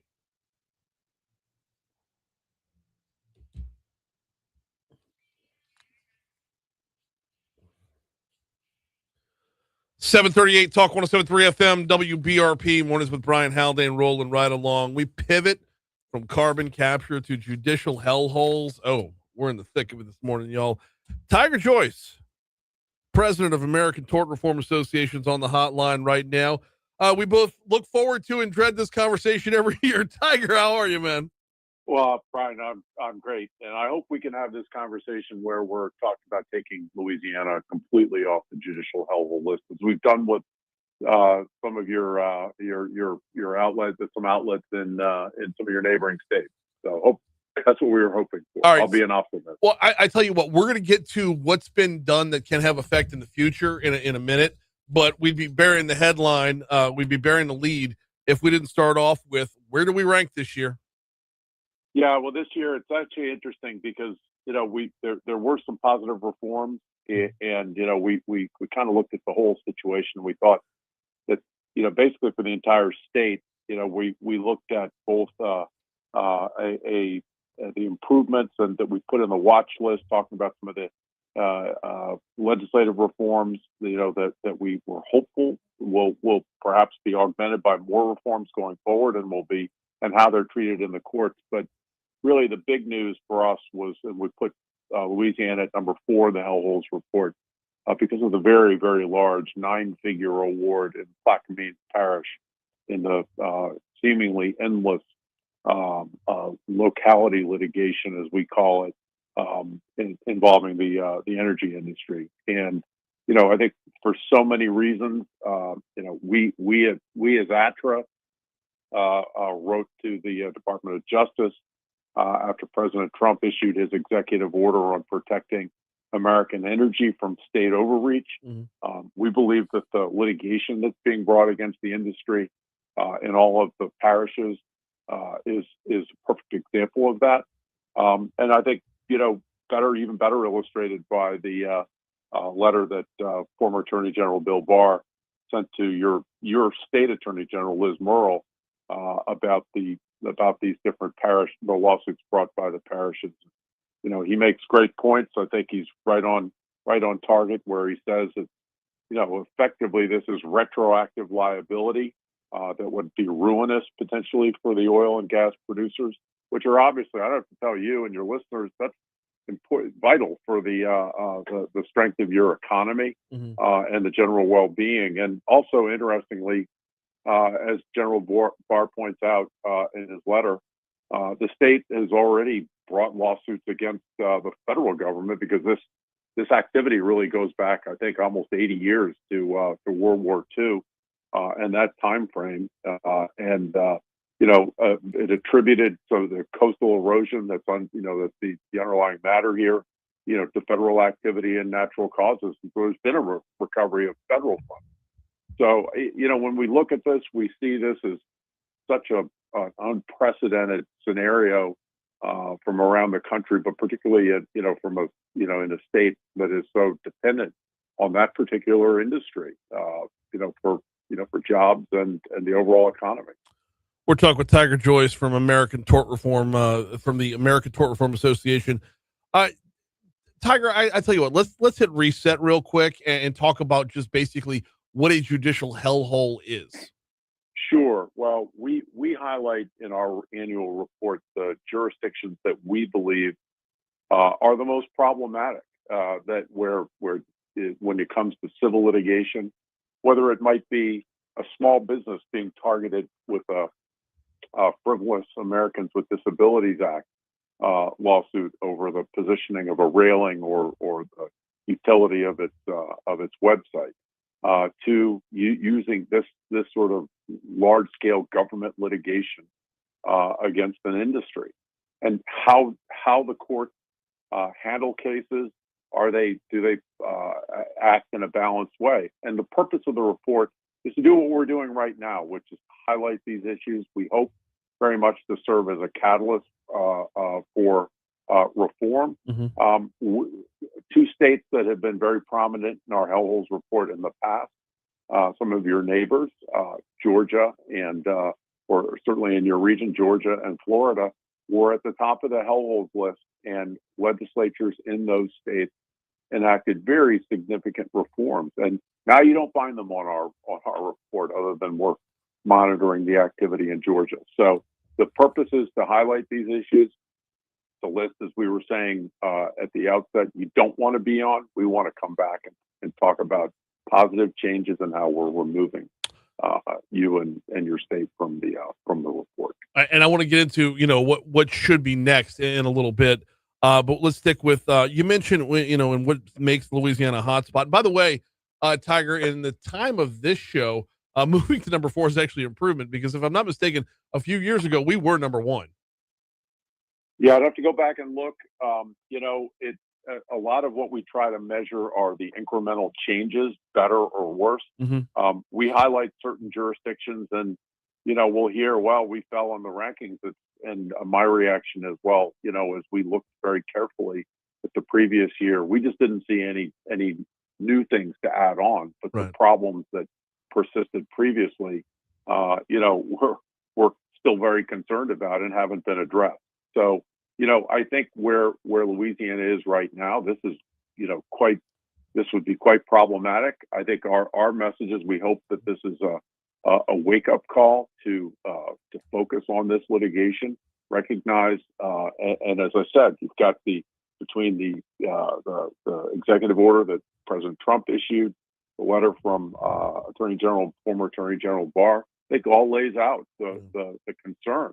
The president has made energy development a centerpiece of the policy of his administration. So important in so many respects. I'm not an expert in the foreign policy issues and the impact potentially on inflation. But I would say, and I think one of the commercials that was running right before made exactly the point that is very relevant here. This does pertain to affordability for people in Louisiana, for the consumers in Louisiana. There's a direct number on it, if I'm not mistaken. It's essentially, I want to say cost is somewhere around $1,500-$1,600 a year for every individual. It's like there's a cost that has been tabulated that you can put directly to this. Right, and 40,000 jobs lost. I mean, this is not just a question of litigation and legal policy. And affordability is such a central issue that we're seeing and is discussing. The president was in Pennsylvania last night talking about it. Both parties are talking about it. This is real. These costs are real, even if they're not immediately in front of us. But the impact and the excessive costs and burdens, businesses have to, they can maybe absorb some of them, but they pass on a great, a significant amount of them onto all of us as consumers. And so that's a very relevant point, why it should be a motivating factor for your listeners to engage and to be concerned about these excesses. Got a couple minutes left with Tiger Joyce, the president of the American Tort Reform Association. Tiger, we could talk all day about coastal lawsuits and $750 million settlements and $750 million settlements, and how that's not sustainable when you have a couple of dozen of these lawsuits. For a lot of folks, though, I don't know that translates all the way down to like the person-to-person level. How much of this judicial hellhole ranking can be attributed to, like, let's say we don't have legislation preventing nuclear verdicts for everyday traffic accidents. Like, how much of this is the everyday I hate to use this term, everyday $1 million verdicts? Yeah, I think that's been certainly a part of it. We've highlighted in the report previously the staged accidents and the fraud that's incurred. Yeah. Again, I would draw an analogy to what we've seen in both Florida and Georgia, and the very significant reforms that they have enacted, which have been very targeted to address those very issues, whether it's property-related damage or auto, matters involving auto accidents. Right. When you have this history of these abusive cases and these very, very large awards, I think dealing with what we call in a really meaningful way, as Florida did, as Georgia has done, what we call phantom damages, the artificial inflation of the cost of treating someone who's been injured. Not a question necessarily of whether they have been injured, but rather what is the actual cost.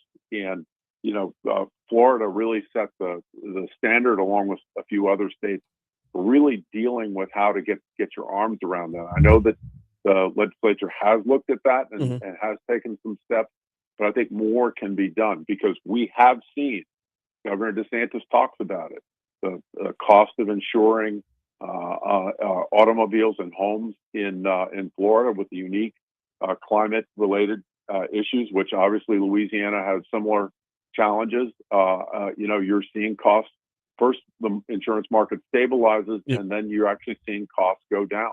So that's something that I think merits being looked at and taking aggressive steps to benefit consumers, because there is a track record now of two states in the general area that are doing just that. 30 seconds left. Where can folks go if they want to learn more? Sure. I'd encourage your listeners to go to judicialhellholes.org, judicialhellholes.org.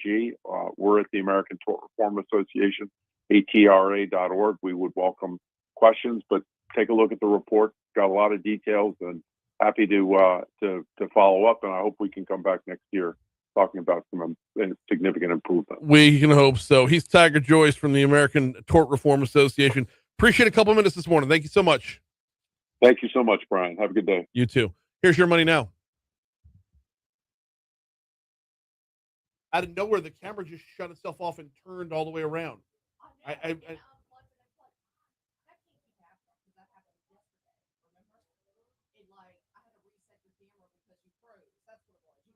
Yeah, no, freezing's different than that though. The fucking thing just shut itself off.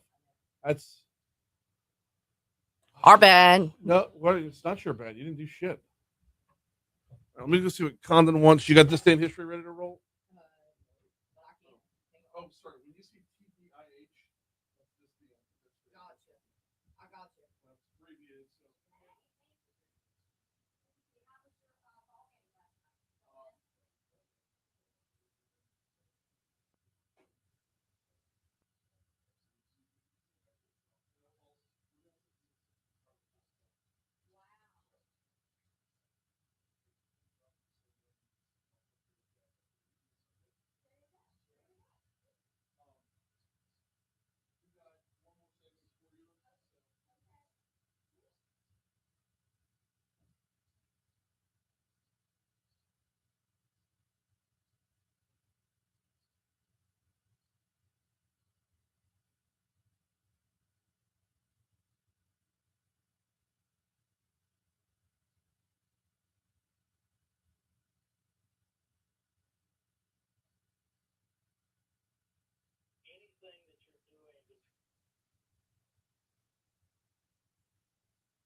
Ooh.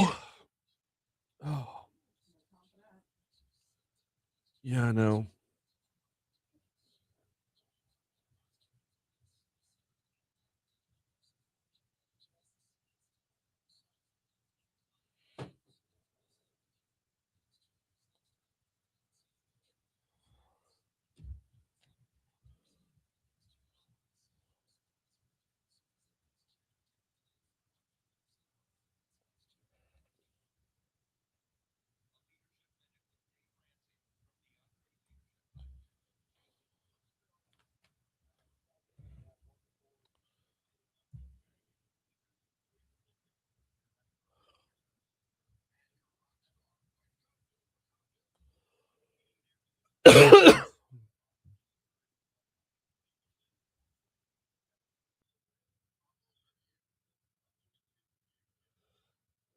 Stop it. Oh, damn. Yeah.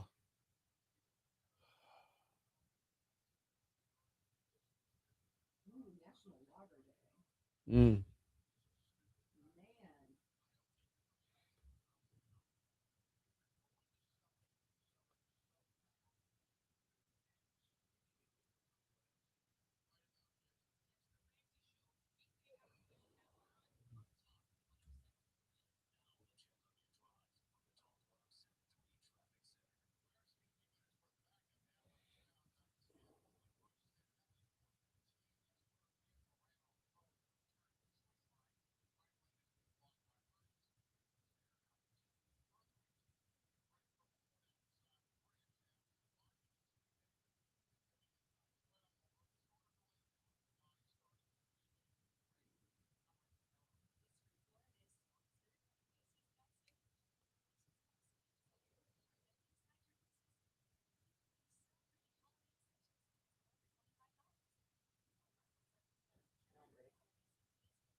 Oh.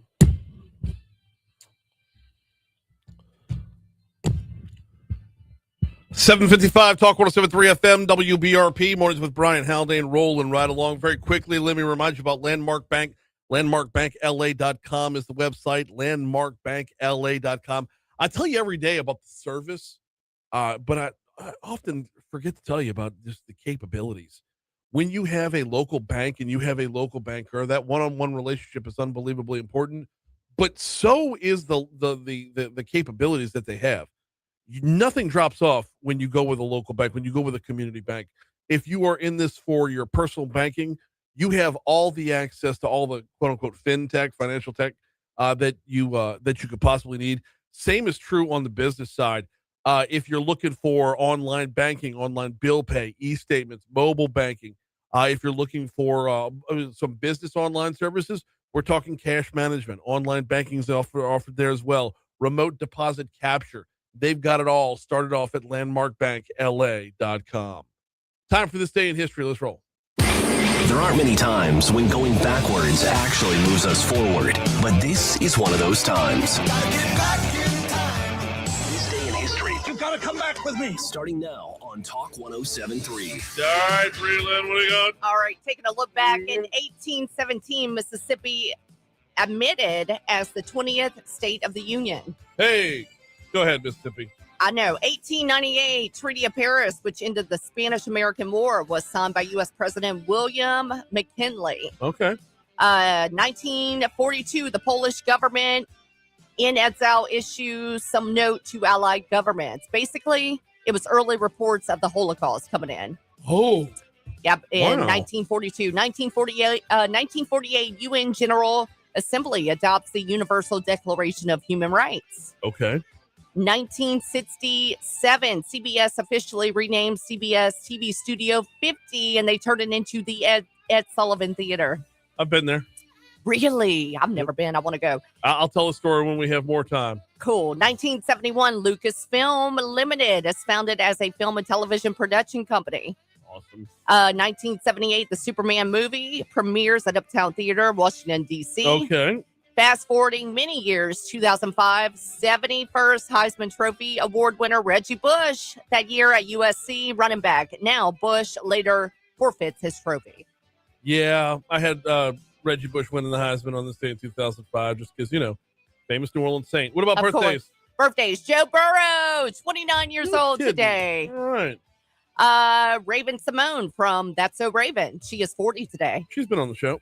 Really? Yeah. Oh, she is sweet as pie, I bet. Absolutely, yeah. Hosted a game show. Really? Yeah. That's all the birthdays I have. I got what actor about you? Kenneth Branagh's in that mix as well. Okay. And, Bobby Flay. How did I forget? I don't know. I just didn't get far on my list. All right. Okay. All right. Deaths today. We Absolutely. have, let's see. I had it, then I lost it. Alfred Nobel, 1896. Can't forget about him. The Nobel Prize. Oh, yeah. Alfred Nobel. Yep. Going all the way down. Hang on. I had Otis Redding, 1967. Yep. Got one more. All right. What you got? This day in 2005, Richard Pryor. Oh, man. Yeah.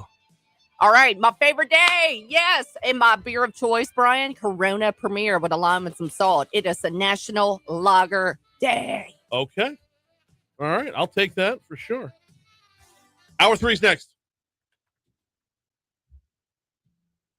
ABC. Oh.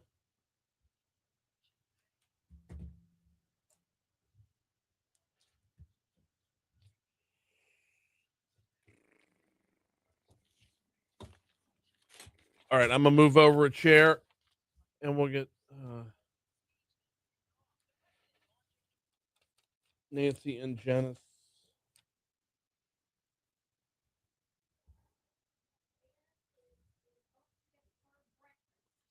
Okay.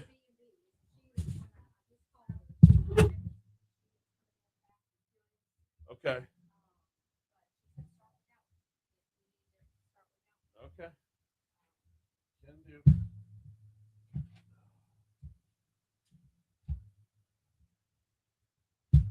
I'm about 90% sure I know her from LTA. She knows you, yes. Yeah.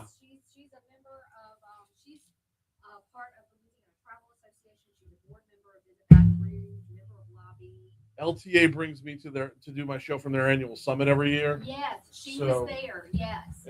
Yeah, I want to say we first met in Shreveport last year, and then I saw her again in Lake Charles this year. So. Let's see. Do you want me to go on and I'm standing here in case she calls or texts. I could run and come back, or I could just. Lobby should be open by now. Okay. Miss Judy should be up there. Okay, so just come on in. I mean, if not, yeah. How'd you get in? I just pressed the button and it let me in. So somebody must have. Miss Judy must be up there. Did you go to this middle door here? I went to this middle door. Okay. So if she goes to that middle door, if Judy's there, she'll let her in. If not, if she texts, I can open that door from my phone. Okay. Okay. Fantastic. Okay. Is it Yes, okay? you do. That's where I can let people in if I need to and you're busy. Can I ask a quick favor? Would you mind taking? Yeah, of course. This is kind of a tourist. Okay, here she is. You here?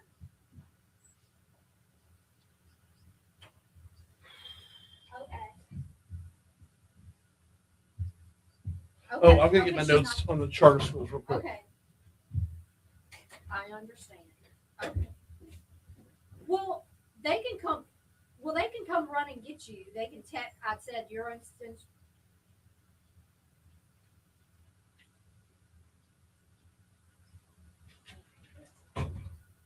Okay.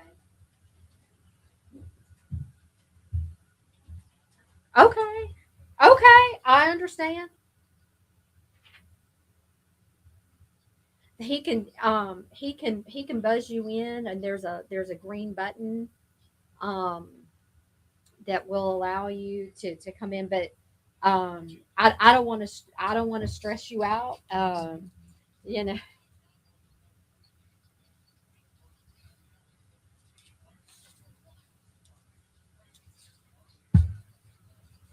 Yes, I can. I got it. Okay. Okay. Well, I'll let them know you're stuck in traffic and are unable to make it. All right, then I'm not moving over. Okay. Okay. Okay. Sounds good. Bye. Okay. I'll do whatever you need me to do. So it's just you and me? It's just me. It's All right, just you're you. in that one? Okay. Do I do a mic check or anything like that? No, we're good. There's already been 2 guests on the mic today. Okay. So pull this right here. Yep. Okay. We'll take a picture after. Okay. And I'll be taking pictures during too. So Well, nice. And if I wanted to download it, is there a way? It'll be on the website after. Okay. probably by like I can have it done by like 11 this morning. Just keep an eye out on the website. You're amazing. I'll text you too. I'll text you. Okay. All right. I got my phone on silent. I'm gonna put it right there. I got all my notes. Texting links is part of my workout routine now. I love when it. I go to the gym. I love it. If I'm on the spin bike or the treadmill, and when I'm knocking out my cardio, that's.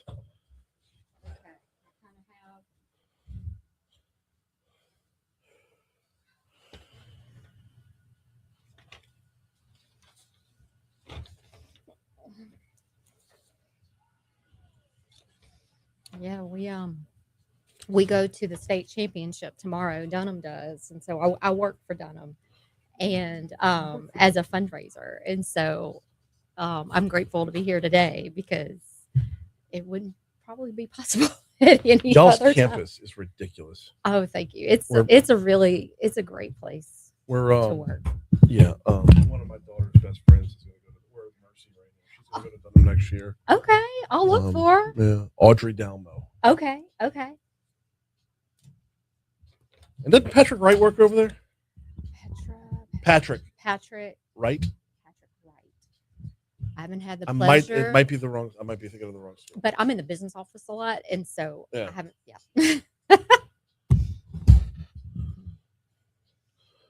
805 Talk 107.3 FM WBRP mornings with Brian Haldane rolling right along. Hour 3 coming your way right now. Brian here with you. Bree Lynn producing. We have ticked up to scorcher out there, 43 degrees in downtown Baton Rouge to start off your 8 o'clock hour. We're broadcasting live from the 180 Pros studio, 180pros.com. Not your IT provider, your IT partner. All right, busy hour this hour. We're going to talk with Will Green from the Louisiana Association of Business and Industry coming up in our next segment. Congresswoman Julia Letlow, a little DC Current, which is presented by LABI. And we got Nancy Little in the house in 60 seconds from right now, which is enough time for me to actually tell you about 180 Pros. Visit 180pros.com. When it comes to your tech, quote unquote, provider, 180 Pros does it completely differently. They base their success off of your success. Not just making sure you're up and running, but making sure you're up and running towards your particular needs. How are you serving your client? That's why they're a partner and not a provider. Oh, by the way, same-day response time if something does go wrong. Oh, by the way, simplified billing. You're not getting nickeled and dimed with every line item possible. Look, a lot of IT companies out there, you know how they operate. Visit 180pros.com to get started or to learn more. Or, better option here, they're local. You're not calling halfway across the world when you need to get a hold of them. 225-330-2200 for 180 Pros. All right, there is something called a Revion dinner coming up. It's going to be at the Stockade Bed and Breakfast, and it brings up all kinds of fun questions like, first of all, what is a Revion dinner? How can we get involved? Joining us now, we've got Nancy Little in with us. Nancy, good morning. How are you? Good morning. I'm great. Thank you so much for having me this morning. Glad to have you on here. Let's talk a little bit about, first of all, yes, what is a Revion dinner? So Revion dinner, as folks in Louisiana may know, is a holiday tradition that stems back to the Middle Ages and even the 18th century. And that is a time during the Christmas holidays or the New Year's holiday where people would break their fast. So on New Year's and Christmas, they would or Christmas, I should say, they would fast for a day, and then they would have a multi-course meal at midnight to break the fast. Now, when folks, it's like Mardi Gras in reverse. It's like Mardi Gras in reverse. Yes. Okay. Yes. And so Janice Delarno, who's owner of the Stockade Bed and Breakfast, she is a New Orleanian. And I have a love of French culture and language and a personal goal to increase my French fluency. And so we started talking. We said, what are some fun ways that we can create community, and bring folks together in fun and interesting ways? And we said, well, let's have a Revillon dinner. And while it's not going to be at midnight because that's just not practical, it is going to be on December 18th. Okay. From 6 to 9. And you talk about local favorites. I know that Mathern's Market is a local favorite here. We called Bill, and he did the wine pairings for us. Yeah. Yes. And then Jeremy Coco, Chef Jeremy Coco, who is a fantastic chef. He's a personal chef that he can come to your house and he can do amazing things. He can cater your party. He also has meal kits. He is phenomenal. I mean, this man, he went to Johnston and Wells, graduated cum laude. He helped open Fleming's here in Baton Rouge. He's worked for Walk-Ons. He was the Dean of Education for the Louisiana Culinary Institute. So he is the one that is creating this amazing dinner, which we can talk about. So it's going to be a great night on December 18th. So if people are looking for a holiday opportunity that's no hassle, where it's like it's already planned and done, just come have fun. Come to the Revillon. We'll break all that down in just a little bit. A couple side notes here. Mathern's is a sponsor of the show. Absolutely. So already a fan on that front. Now here's the part you probably didn't know. Jeremy's been on the Foodie Friday before. Okay. So we're very familiar with the work of Jeremy Coco, not just from a Foodie Friday, but I've been to a dinner that he's cooked for before, and it is beyond compare. He walks you through everything that is being served. He walks you through the preparation. He's not just a chef, he's a storyteller. He is. And it changes the experience. It brings out so much more. And not only is he a storyteller, but let's just say his staff is good for a heavy pour. Yes. So you're instantly having fun with everybody that you're there with. The conversation starts flowing, the camaraderie, the fellowship, it all just bubbles up to the surface. And he's the guide through that. He's the guide through that. And I think that he and Janice just really make a great team, because the Stockade Bed and Breakfast, which if you haven't been, it's on Highland and Starring right here in Baton Rouge. Janice is just such a wonderful host. Her home, that bed and breakfast, to me, it's like a big hug. You come into her space, you're automatically welcomed, because she wants people to feel at home and to have a good time. And that's really what we're looking to have within this Revillon experience. So a little bit about the Stockade. I've never been this. I've driven past it obviously a million times up Highland Road right there. I've driven past it a million times, but I do know Janice, and she is the epitome of hospitality. Absolutely. So, between her and Jeremy, there's no way this isn't just almost too much, right? It's almost too much.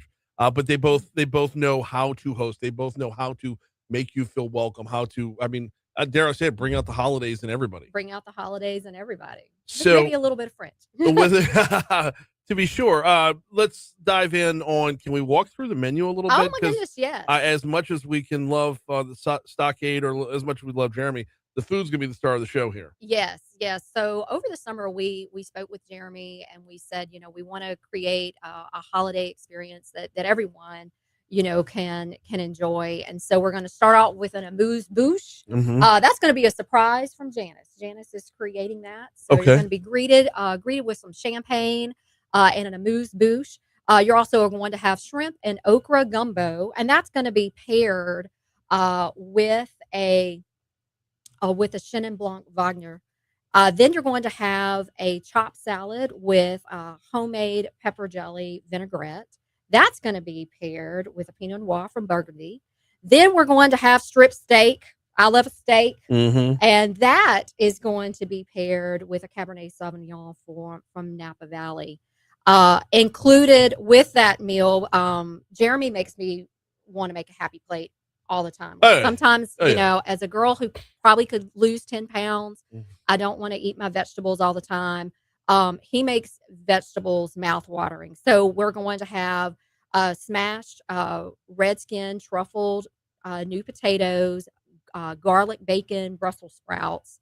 And then at the end, we're going to have white chocolate espresso bread pudding with a salted rum butter caramel sauce. That's a tongue twister, Brian. It is. And that's going to be paired with a port.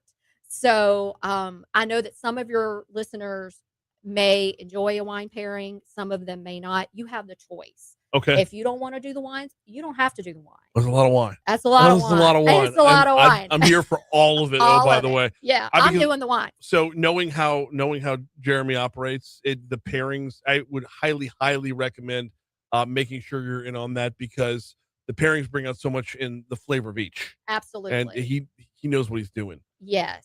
The walking through this a little bit, believe it or not, from Jeremy, I've had the chopped salad, the house-made pepper jelly vinaigrette. Forget about it. Forget about awesome. it. Yeah. And then on the back end, those garlic bacon Brussels sprouts, I've had those as well. And you want to talk about, you might not like to eat your vegetables. You're going to. Once you have the first one, you will down all of them. It's ridiculous how good those are. I have not had the white chocolate espresso bread pudding with a salted rum brown butter caramel.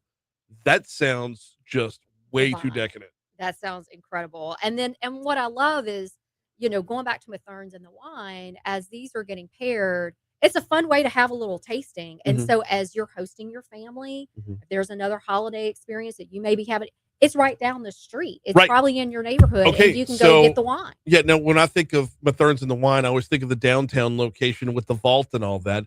But you're right. Matherns is right there on Highland Road, just west of Kenilworth. Back in their OG location, it used to be Kenilworth Supermarket back in the day. OG that was location. That was Ernie and them, and they're back now, and they're running full force.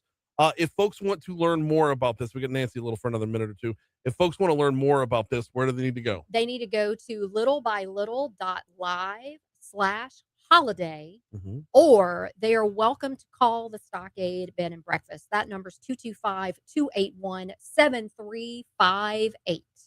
Tickets are still available right now, but they're only available through Friday, correct? That through Friday, correct.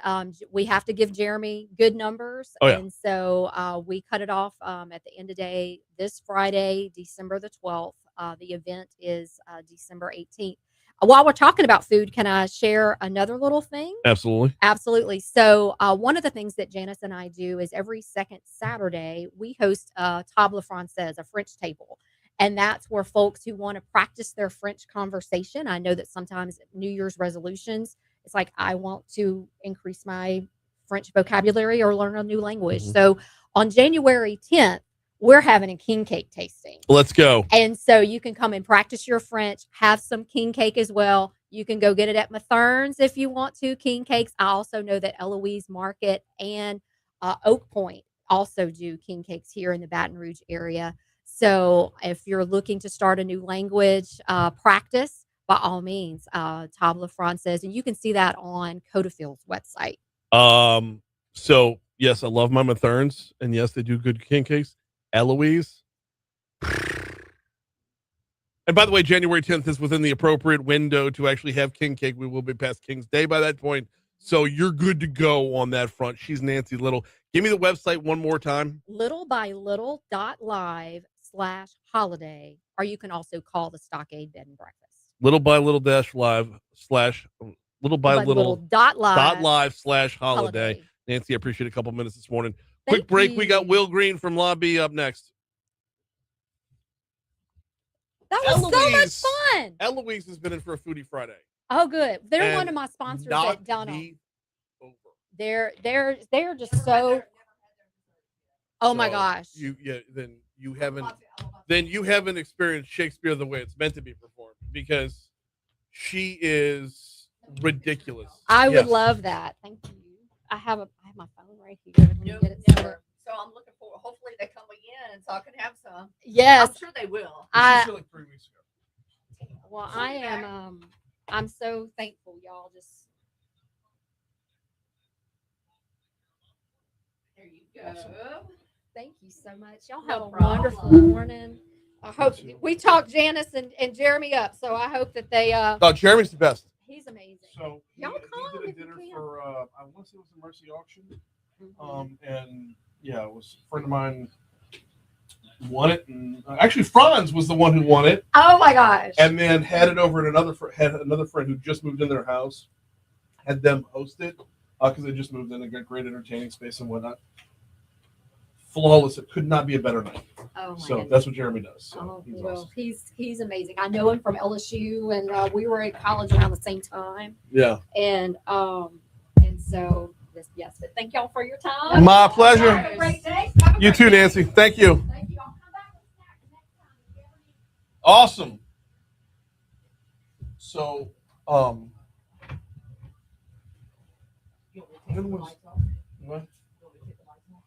No. I'm trying to think when Eloise was in here. I think it was she was the young girl from St. Joseph's Academy, and then she opened up. I might be. Huh? No. No. I'm 90% sure I have this right. Market and Cakery, Perkins Road. Yeah, she was in like maybe a month ago, if that. Young girl. I did not have her king cake. I'm thinking of a different place with the king cake. The place. No. No.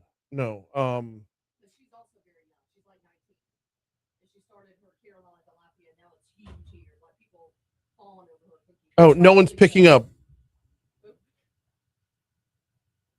Will said he's been trying to call and no one's answering the phone.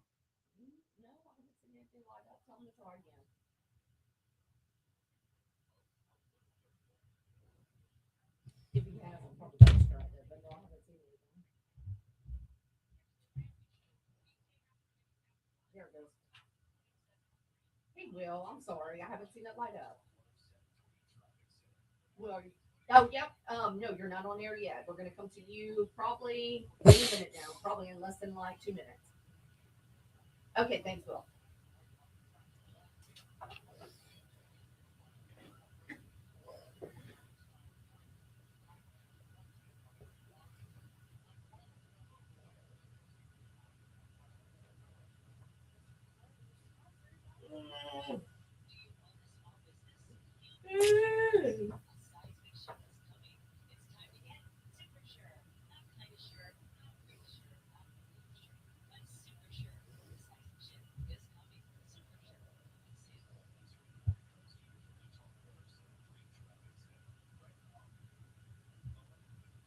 Relief windows.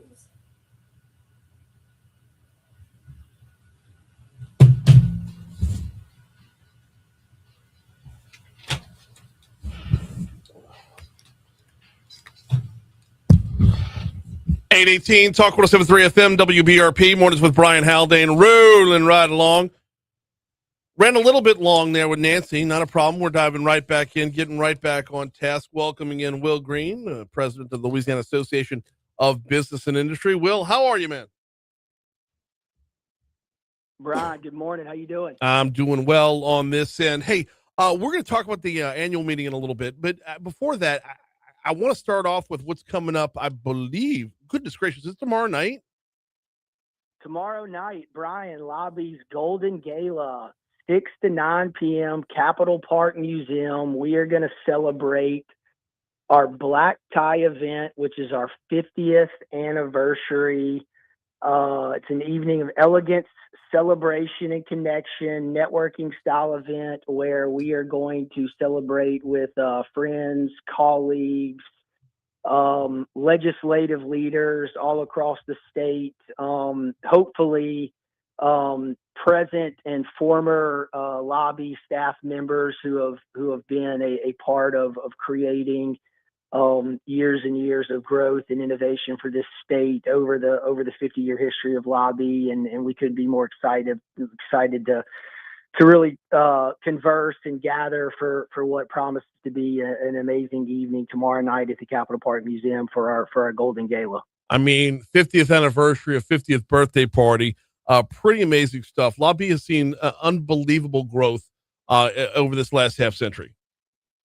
Yeah, man, look, it really is a tremendous organization and just history to be a part of. We really have, over the last year, we've released several videos detailing how LABI got started, the history and the impact of this great organization, all of the really one of the things that I find so amazing is just the contacts, the amazing people that have worked here, the amazing lives that have been touched, some of the legislation that has really created. There's been, as ideas have been started here at LABI, they've ultimately been crafted legislation at the Capitol, and that have really turned this state into created better opportunities for individuals and citizens and businesses in this state over the last 50 years. And we look forward to celebrating that tomorrow night. Is there still room to get in, or is it capped out? No, we still have tickets. You can go to labi.org, click on our events page, and you can go find information on how to get tickets and come to that event. We did it at the Capitol Park Museum, where we had plenty of room. I think it's one of the best venues, especially at night. Outside that space, you have a band out there. We put a dance floor in, plenty of lights. If it gets a little chilly, we've got some heaters, but we want to be outside where we can see the Capitol, and really it embodies not only the museum, which, the history of Louisiana. We feel like LABI has played an integral part in that history. And so it kind of symbolizes who we are and our connection with the history of Louisiana, but also looking on at the Capitol, where we've done so much work over these 50 years. I just think it really symbolizes LABI and the connection to Louisiana and the Capitol. And so can't be more excited of that symbolism, and just to be there to celebrate with so many friends and colleagues tomorrow night. Will Green, who's apparently been working on his segues lately, is our guest. We're talking a little bit about LABI. Let's talk about that work in the Capitol, and setting the table for that work in the Capitol comes around to the annual meeting, which isn't too far away. Yeah, so Brian, obviously outside of this Golden Gala, which is something, this is a once in 50-year event. Our annual meeting is our preeminent event, and that is going to be held Wednesday, February 11th. Mm-hmm. And it will be at the Crown Plaza. That is presented by Cajun Industries. And so, Brian, over the past 2 years, guided in part by LABI's strategic plan, along with business leaders from across the state, in connection with, really for the first time in a long time, an aligned leadership committed to common sense reforms. We're finally making headlines for the right reasons, and the business community, I think, is at the center of that progress. We've begun to modernize our tax structure. We've strengthened our workforce pipeline. And I know you talked to Tiger Joyce earlier, and I know he covered some negative things, but I think he also touched on where we have begun to improve on some things within our legal climate. We're expanding our competitive edge in energy, innovation, and advanced manufacturing. And so these wins aren't isolated. They're the foundation of a stronger, more resilient Louisiana, capable of attracting new jobs. The $70 billion in investment and $100 billion in the pipeline. These new energies and new opportunities are going to be felt for generations to come. And so as our state climbs in tax and education and best places to do business rankings and captures the attention of boardrooms across the country, we're calling on business leaders to continue to lean in. Don't get comfortable. Don't sit back and give back into the status quo. Let's continue to push forward. And so that's why our theme next year at our annual meeting on February 11th is going to be going for growth. Let's refuse to settle. Let's refuse to be defined by the status quo. Let's refuse to let this momentum stall. Instead, let's champion progress. Mm-hmm. Let's champion the things that are drawing companies to Louisiana rather than driving them away. And so I would encourage everybody, mark your calendars, Wednesday, February 11th. It is the place to be, to gather together, to recognize progress, to have the conversations, to build on the insight, to strategize, and to inspire. The Wednesday, February 11th, already got it. I'm putting it on my calendar right now because there's no way I never miss out on doing my show live from there every year. Will, I'm looking at some of the speakers here between the morning panel and the keynote. You talk about going for growth. This is hitting two specific areas between Jonathan Martin and Jonathan Brill, two specific areas where in order to grow, these talks are going to be vital. Yeah, absolutely. So we tried to marry the perfect kind of blend of the politics and then technology that's really transforming how companies operate, and how we do that with two dynamic speakers that'll keep it interesting. So our morning panel gets kicked off at 9:30, making sense of today's politics with Jonathan Martin, who's politics bureau chief and senior political consultant for Politico. Most people should recognize that name, Jonathan Martin. He's been around a long time. He's written books. He actually spends half his time in New Orleans, half his time in D.C., so he's sort of a local here. He's one of the most well-connected, highly respected reporters in the country, with his ear to the ground on everything happening here and in D.C. He's going to leverage his extensive network and analytical skills to provide really an insider view of not only American politics, campaigns, government, but also what's going on here in Louisiana. And look, as your listeners know, we punch so far above our weight in D.C. here in Louisiana with the Speaker of the House, with the leader, with Julia Letlow sitting on appropriations, with Senator Cassidy sitting in a leadership seat, on his committee, and then with Senator Kennedy, who's just such a talented strategist and politician. We just got one of the greatest delegations in the country here in Louisiana. Looking forward to it. Very much looking forward to it. I assume we're already open for registration for folks that want to get in. We will launch registration hopefully today, and have more information up on our website soon. Perfect. He's Will Green, President and CEO of the Louisiana Association of Business and Industry. We will continue to talk about the annual meeting as it gets closer. In the meanwhile, always appreciate the time. We'll talk to you next week. Thanks, Brian. Thank you. Will Green, President and CEO of LABI. LABI, by the way, the sponsors of DC Current. DC Current coming up 6 minutes from right now. Congresswoman Julia Letlow going to be on the hotline. We're going to talk farmers. We're going to talk ICE. We're going to talk about it all. That's coming up next.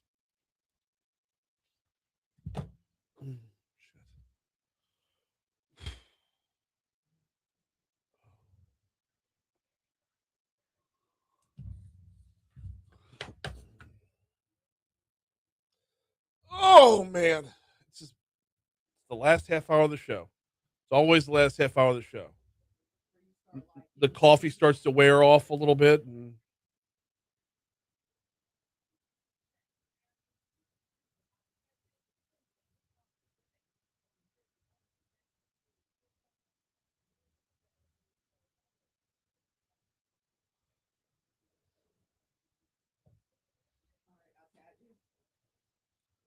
of me yawning. Instagram story.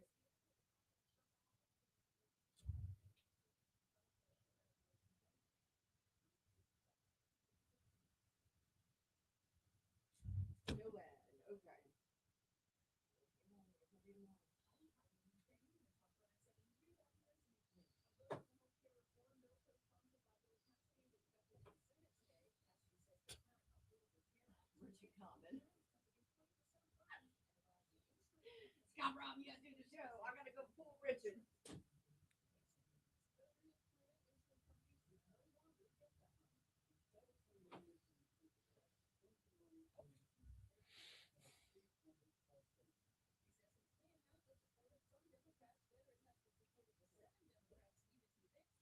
Facebook, go look at Instagram stories. Talk 1073's Instagram. Or don't. I mean, either way.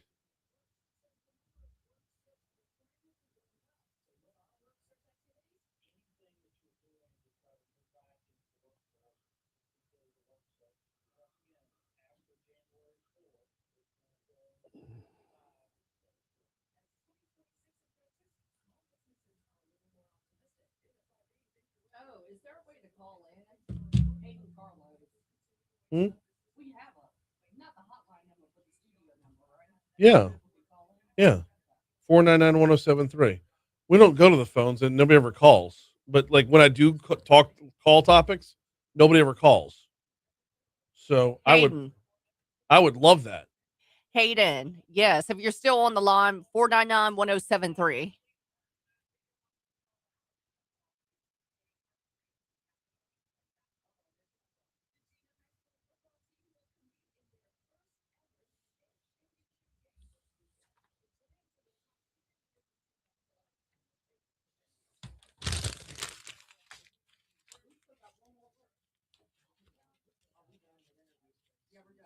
No, we got Congresswoman Julia Letlow. I believe so, yes.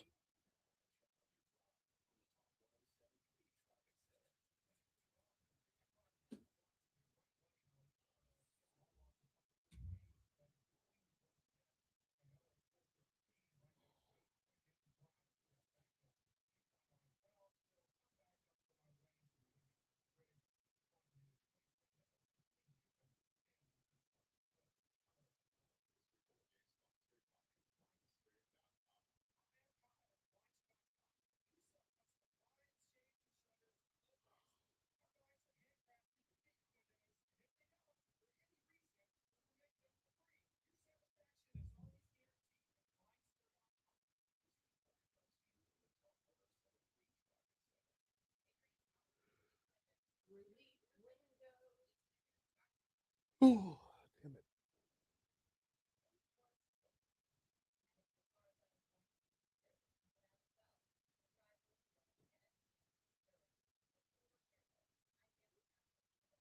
So we used to have, with the phone ringing and missing the phone call, we used to have a flashy light on this side, because if you're looking at the wide orbit, you can't see the little flashy light.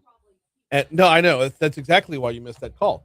And if I've got my laptop right here, I can't see the flashy light. We used to have a damn near strobe light that was over here. That I want to. I need you. I'll put in a work order to get that back.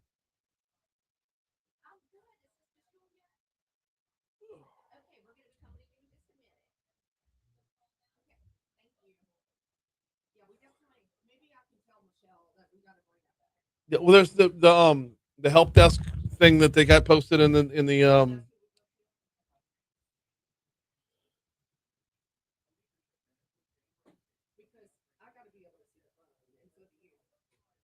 Yeah. Well, it's part of the problem of having like the studio the way it's built. It's physically there's no other way to do it. You know.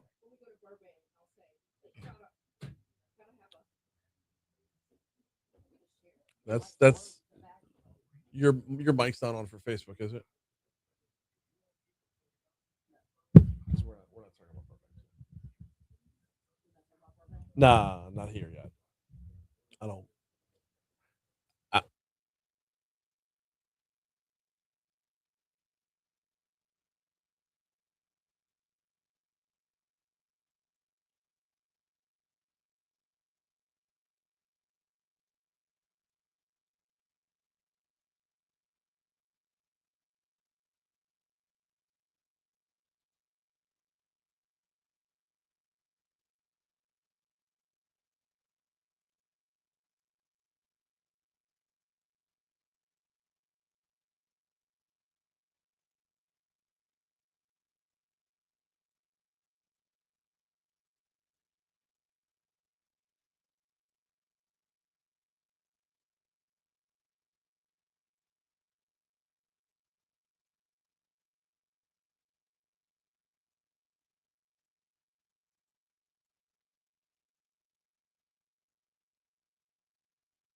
do you have the DC current open?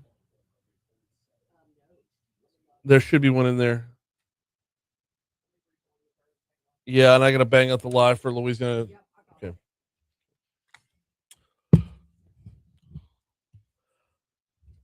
837 Talk 107.3 FM WBRP mornings with Brian Haldane rolling right along. Really looking forward to what's coming up tomorrow, y'all. Tomorrow I'm going to be on location. I'm handing over the guest list, and we're going deep dive. You know how we do when we go on location, right? Whether we're at LABI's annual meeting or the Pelican Institute or Washington Mardi Gras, we go deep dive covering what we're going to be at. Well, tomorrow I'm going to be down in New Orleans for the Louisiana Association of Public Charter Schools annual meeting. We're going to be talking school choice. We're going to be talking what's available out there. We're going to be talking what's new out there in the world of charter schools. We've got a stacked up guest list already of folks that are going to join me on the show tomorrow as we go deep dive into education, more specifically school choice with the Louisiana Public Charter Schools Association. Learn more at lacharterschools.org, lacharterschools.org. And then come for the ride with us tomorrow as we take the deep dive with the public charter school system. All right, joining us now. Oh, I almost jumped the gun and skipped the intro. It's time for DC Current.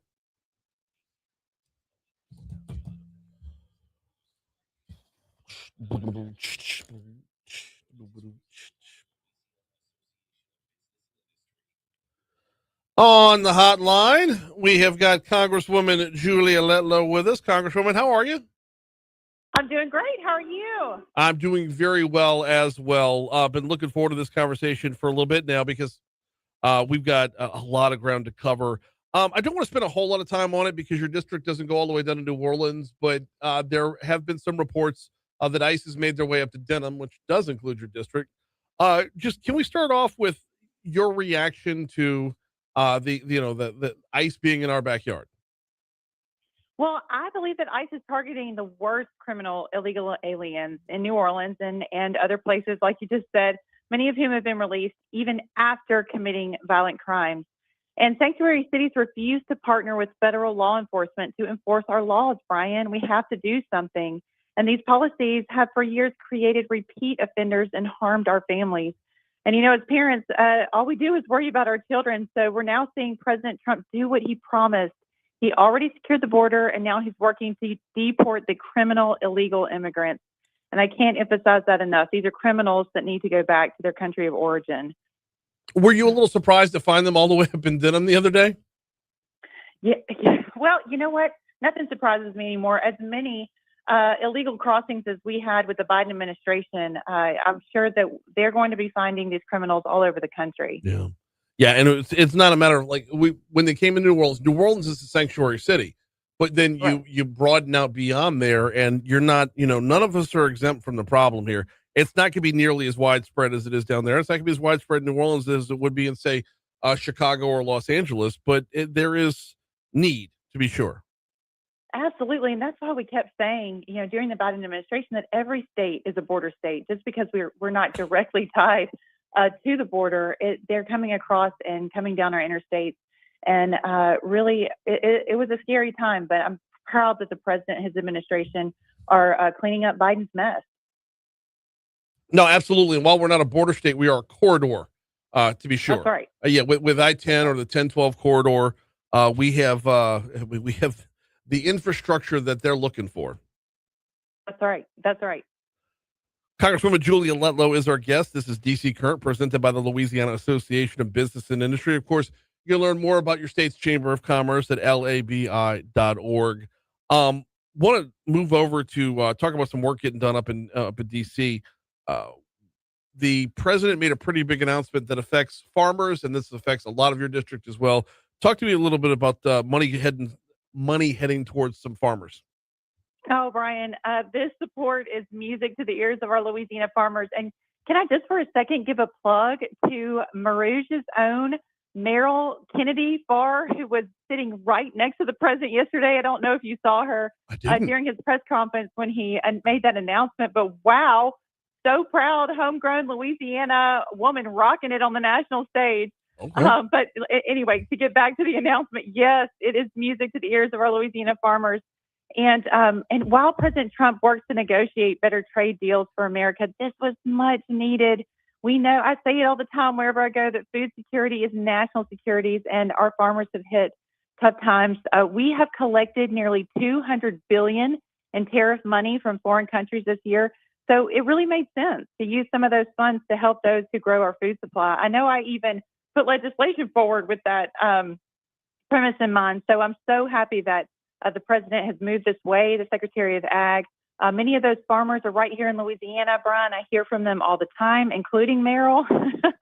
And with planting season around the corner, this aid will be a key bridge for our farmers. They need a future with more market access, less cheating by our trading partners. That's what Meryl was discussing with the president yesterday. I could not be more proud of our hometown girl.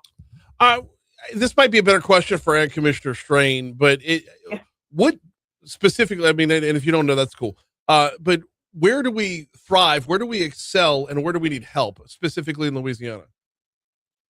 Yeah. So, I mean, take rice, for example, what Meryl was talking about yesterday. Some foreign bad actors have been dumping cheap subsidized rice into our country. That's hurting our own farmers right here who are trying to sell it honestly. And so we used to sell to Puerto Rico. They've done the same there.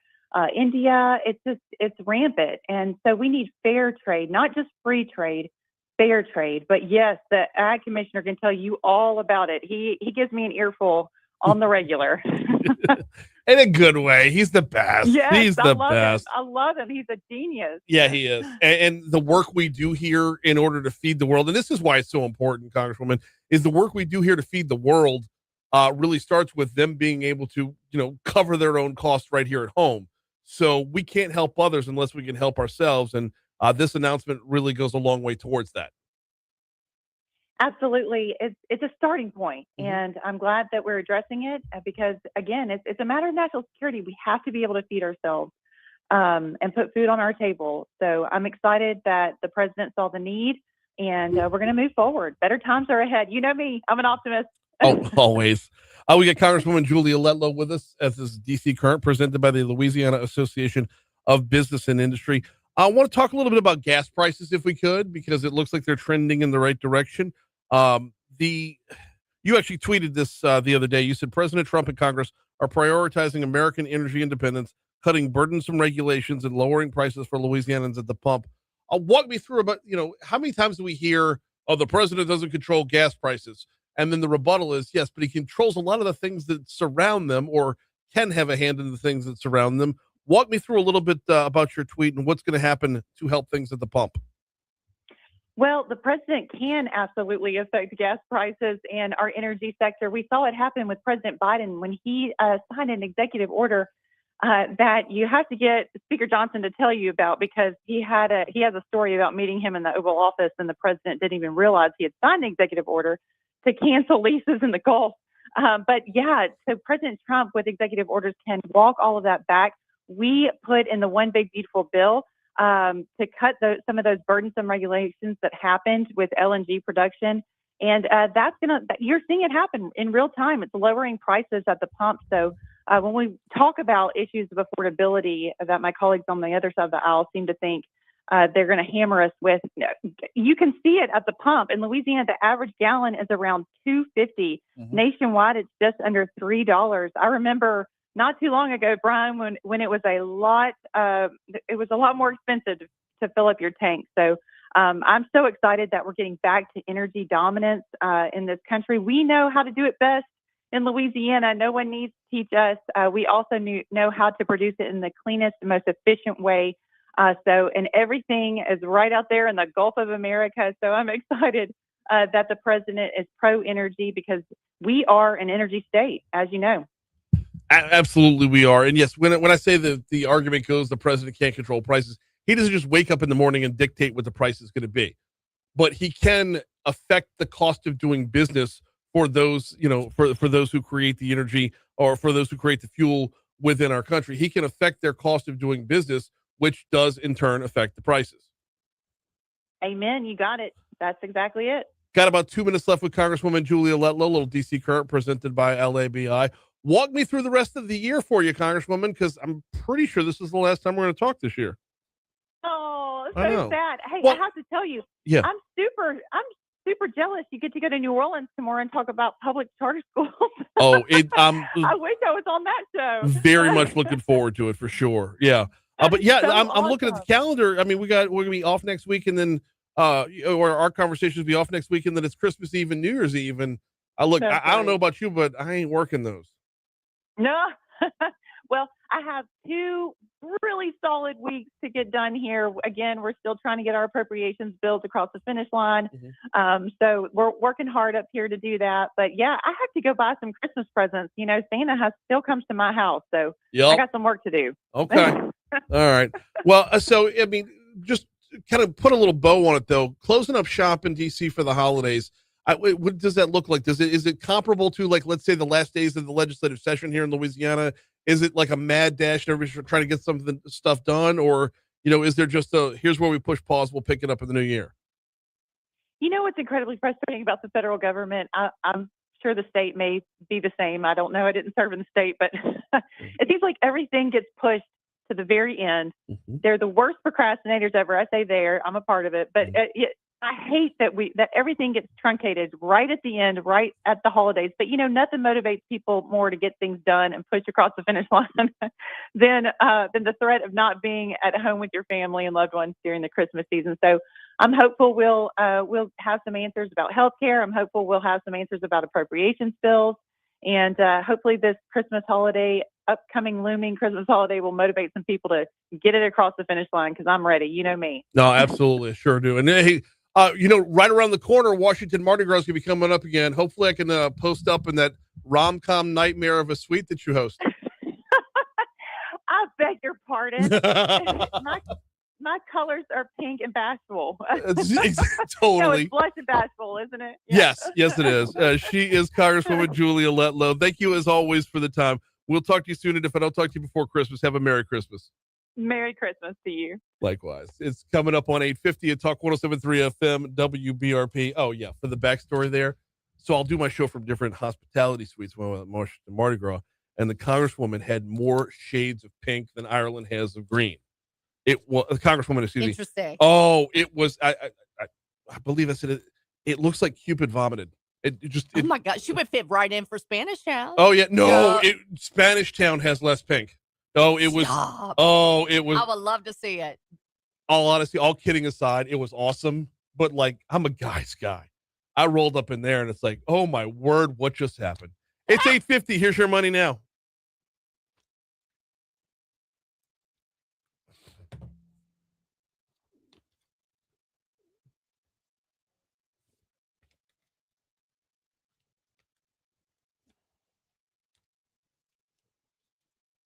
But it was also, and this is the big point here, and I'm not trying to like. One of my biggest missions with this show is to lose the detachment between elected officials and the public. They are, look, you can hate them all day long, but they're working. Right. That's exactly right. And I think we've lost that because it's like if you see someone on TV, they're not real anymore. It's not the case. And the more we can break down that barrier, and it's a two-way street, by the way. The populace builds up a barrier. And then, like, I don't want to go into work every day and just answer hate mail. And if that's all I've got, then I'm going to stop reading the damn mail. Right? Oh, I get hate mail. Oh.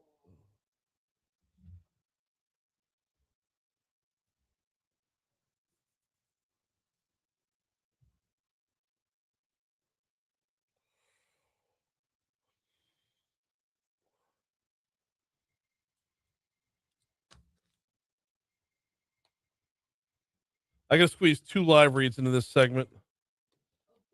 I know.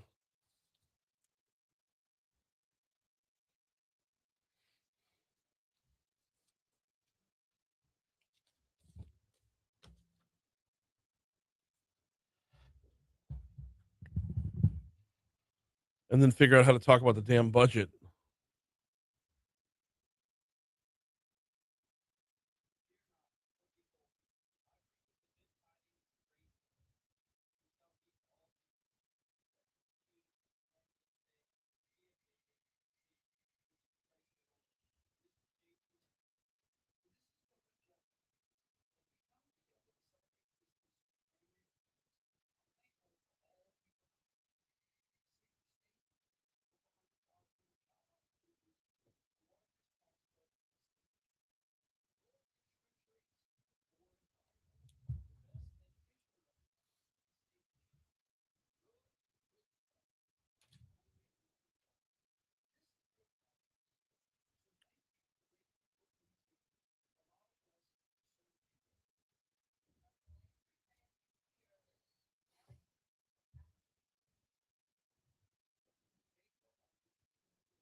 Yeah.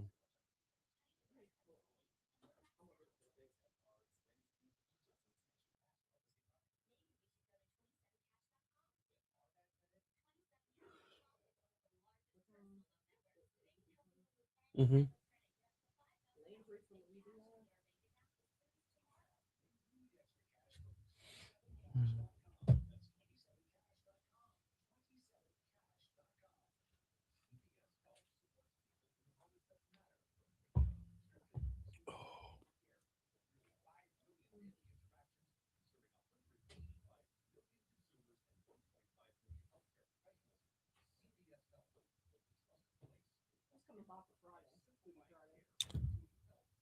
Education, seasonings and box dinners and whatnot. They make a ridiculously good box. The chili, awesome. We might get chili. We might get the dirty rice. If I'm lobbying for something, it's the dirty rice. So fucking good. No. You'll find them in the grocery store, like a boxed dinner.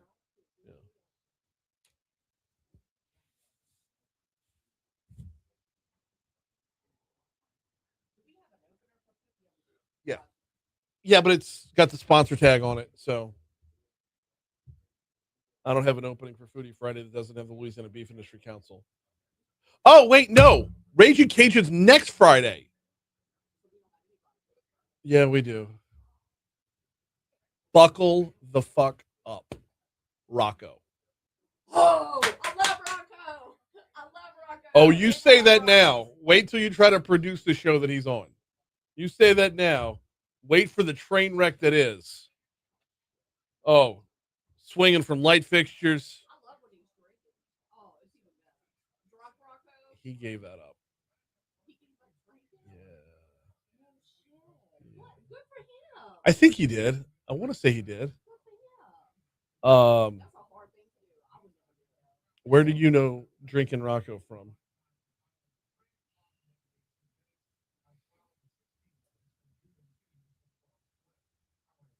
Whatever place that was on Drusilla, they closed now though. They turned into Tito's. Across from Maternal.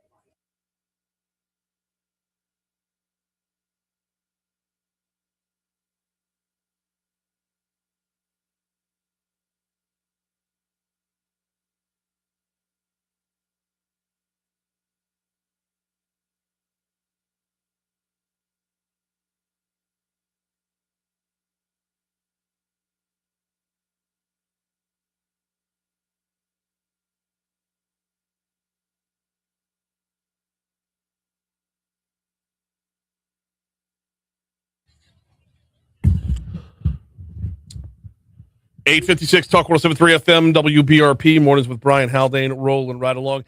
Hey, don't forget, y'all, the everything that you hear on this show, the individual interviews, they're available at talk1073.com after the show is over with. And I want to point you back to my conversation last hour with Tim Johnson. I know we talked with Tiger Joyce about judicial hellholes, but the carbon sequestration conversation with Tim Johnson, I feel is an important one because you see so many voices out there that are just looking to stifle that particular industry. Actually, kind of dovetails in with our good friends over at Industry Makes.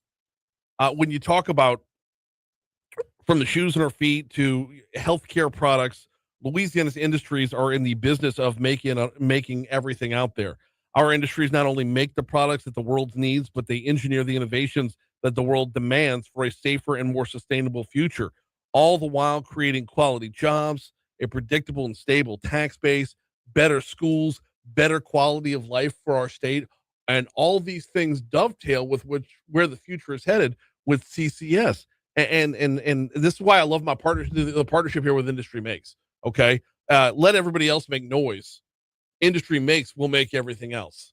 It is an effort to raise the level of voice of those who are creating the jobs, those who are getting it done in the state of Louisiana. You can learn more at industrymakes.org. Industrymakes.org. Also, I forgot to tell you earlier on, this day in history, it's brought to you by 5 Star Printing and Signs. 271-4096 is the phone number for 5 Star Printing and Signs. I was hanging out with a friend of mine over the weekend, and his business is growing, and he's like, I don't have marketing dollars yet. I don't have a huge budget yet. I'm like, well, look, I mean, you can't advertise on TV or radio yet, but what are you doing to get your name out there? What are you getting to get your brand out there? Start building your brand. That's as simple as slapping your logo on koozies or slapping your logo on a Yeti mug or something to that effect. Danny and his team can help you with this, and they can work with your budget as well. 271-4096 is the phone number. 271-4096 for 5 Star Printing and Signs. Branding is unbelievably important because you're out of sight, out of mind otherwise. 271-4096 or printshop5.com. Before we get out of here, just a quick minute left, I ran into a couple of different Metro Council members last night after the meeting. The budget is signed off on. Up next, the cuts. That's what's coming next, y'all. For the first time in over 20 years, we have a mayor president who put out a tighter budget, a mayor president who isn't relying on federal dollars because he can't. We, for the last 20 years, have been relying on emergency dollars to prop up our city parish government. From Katrina all the way through last year, there's been some source of disaster money footing our bills. And we're finally in a spot where that's no longer the thing. And, well, now we're learning very, very quickly that, we're relying on dollars that just weren't going to be there every time out. So cuts will be next, to be sure, heading into next year, as every department is going to share in the effort, up to and including Metro Council members. They cut their own budgets as well. So that's going to do it for us today. We're on location tomorrow. We'll see you then.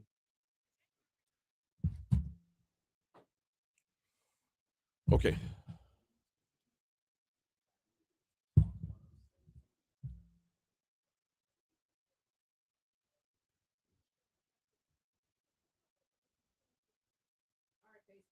Yeah, we got to get out of here, y'all. Yeah, on location tomorrow, so I'll have all the Facebook with me. So we'll see you then.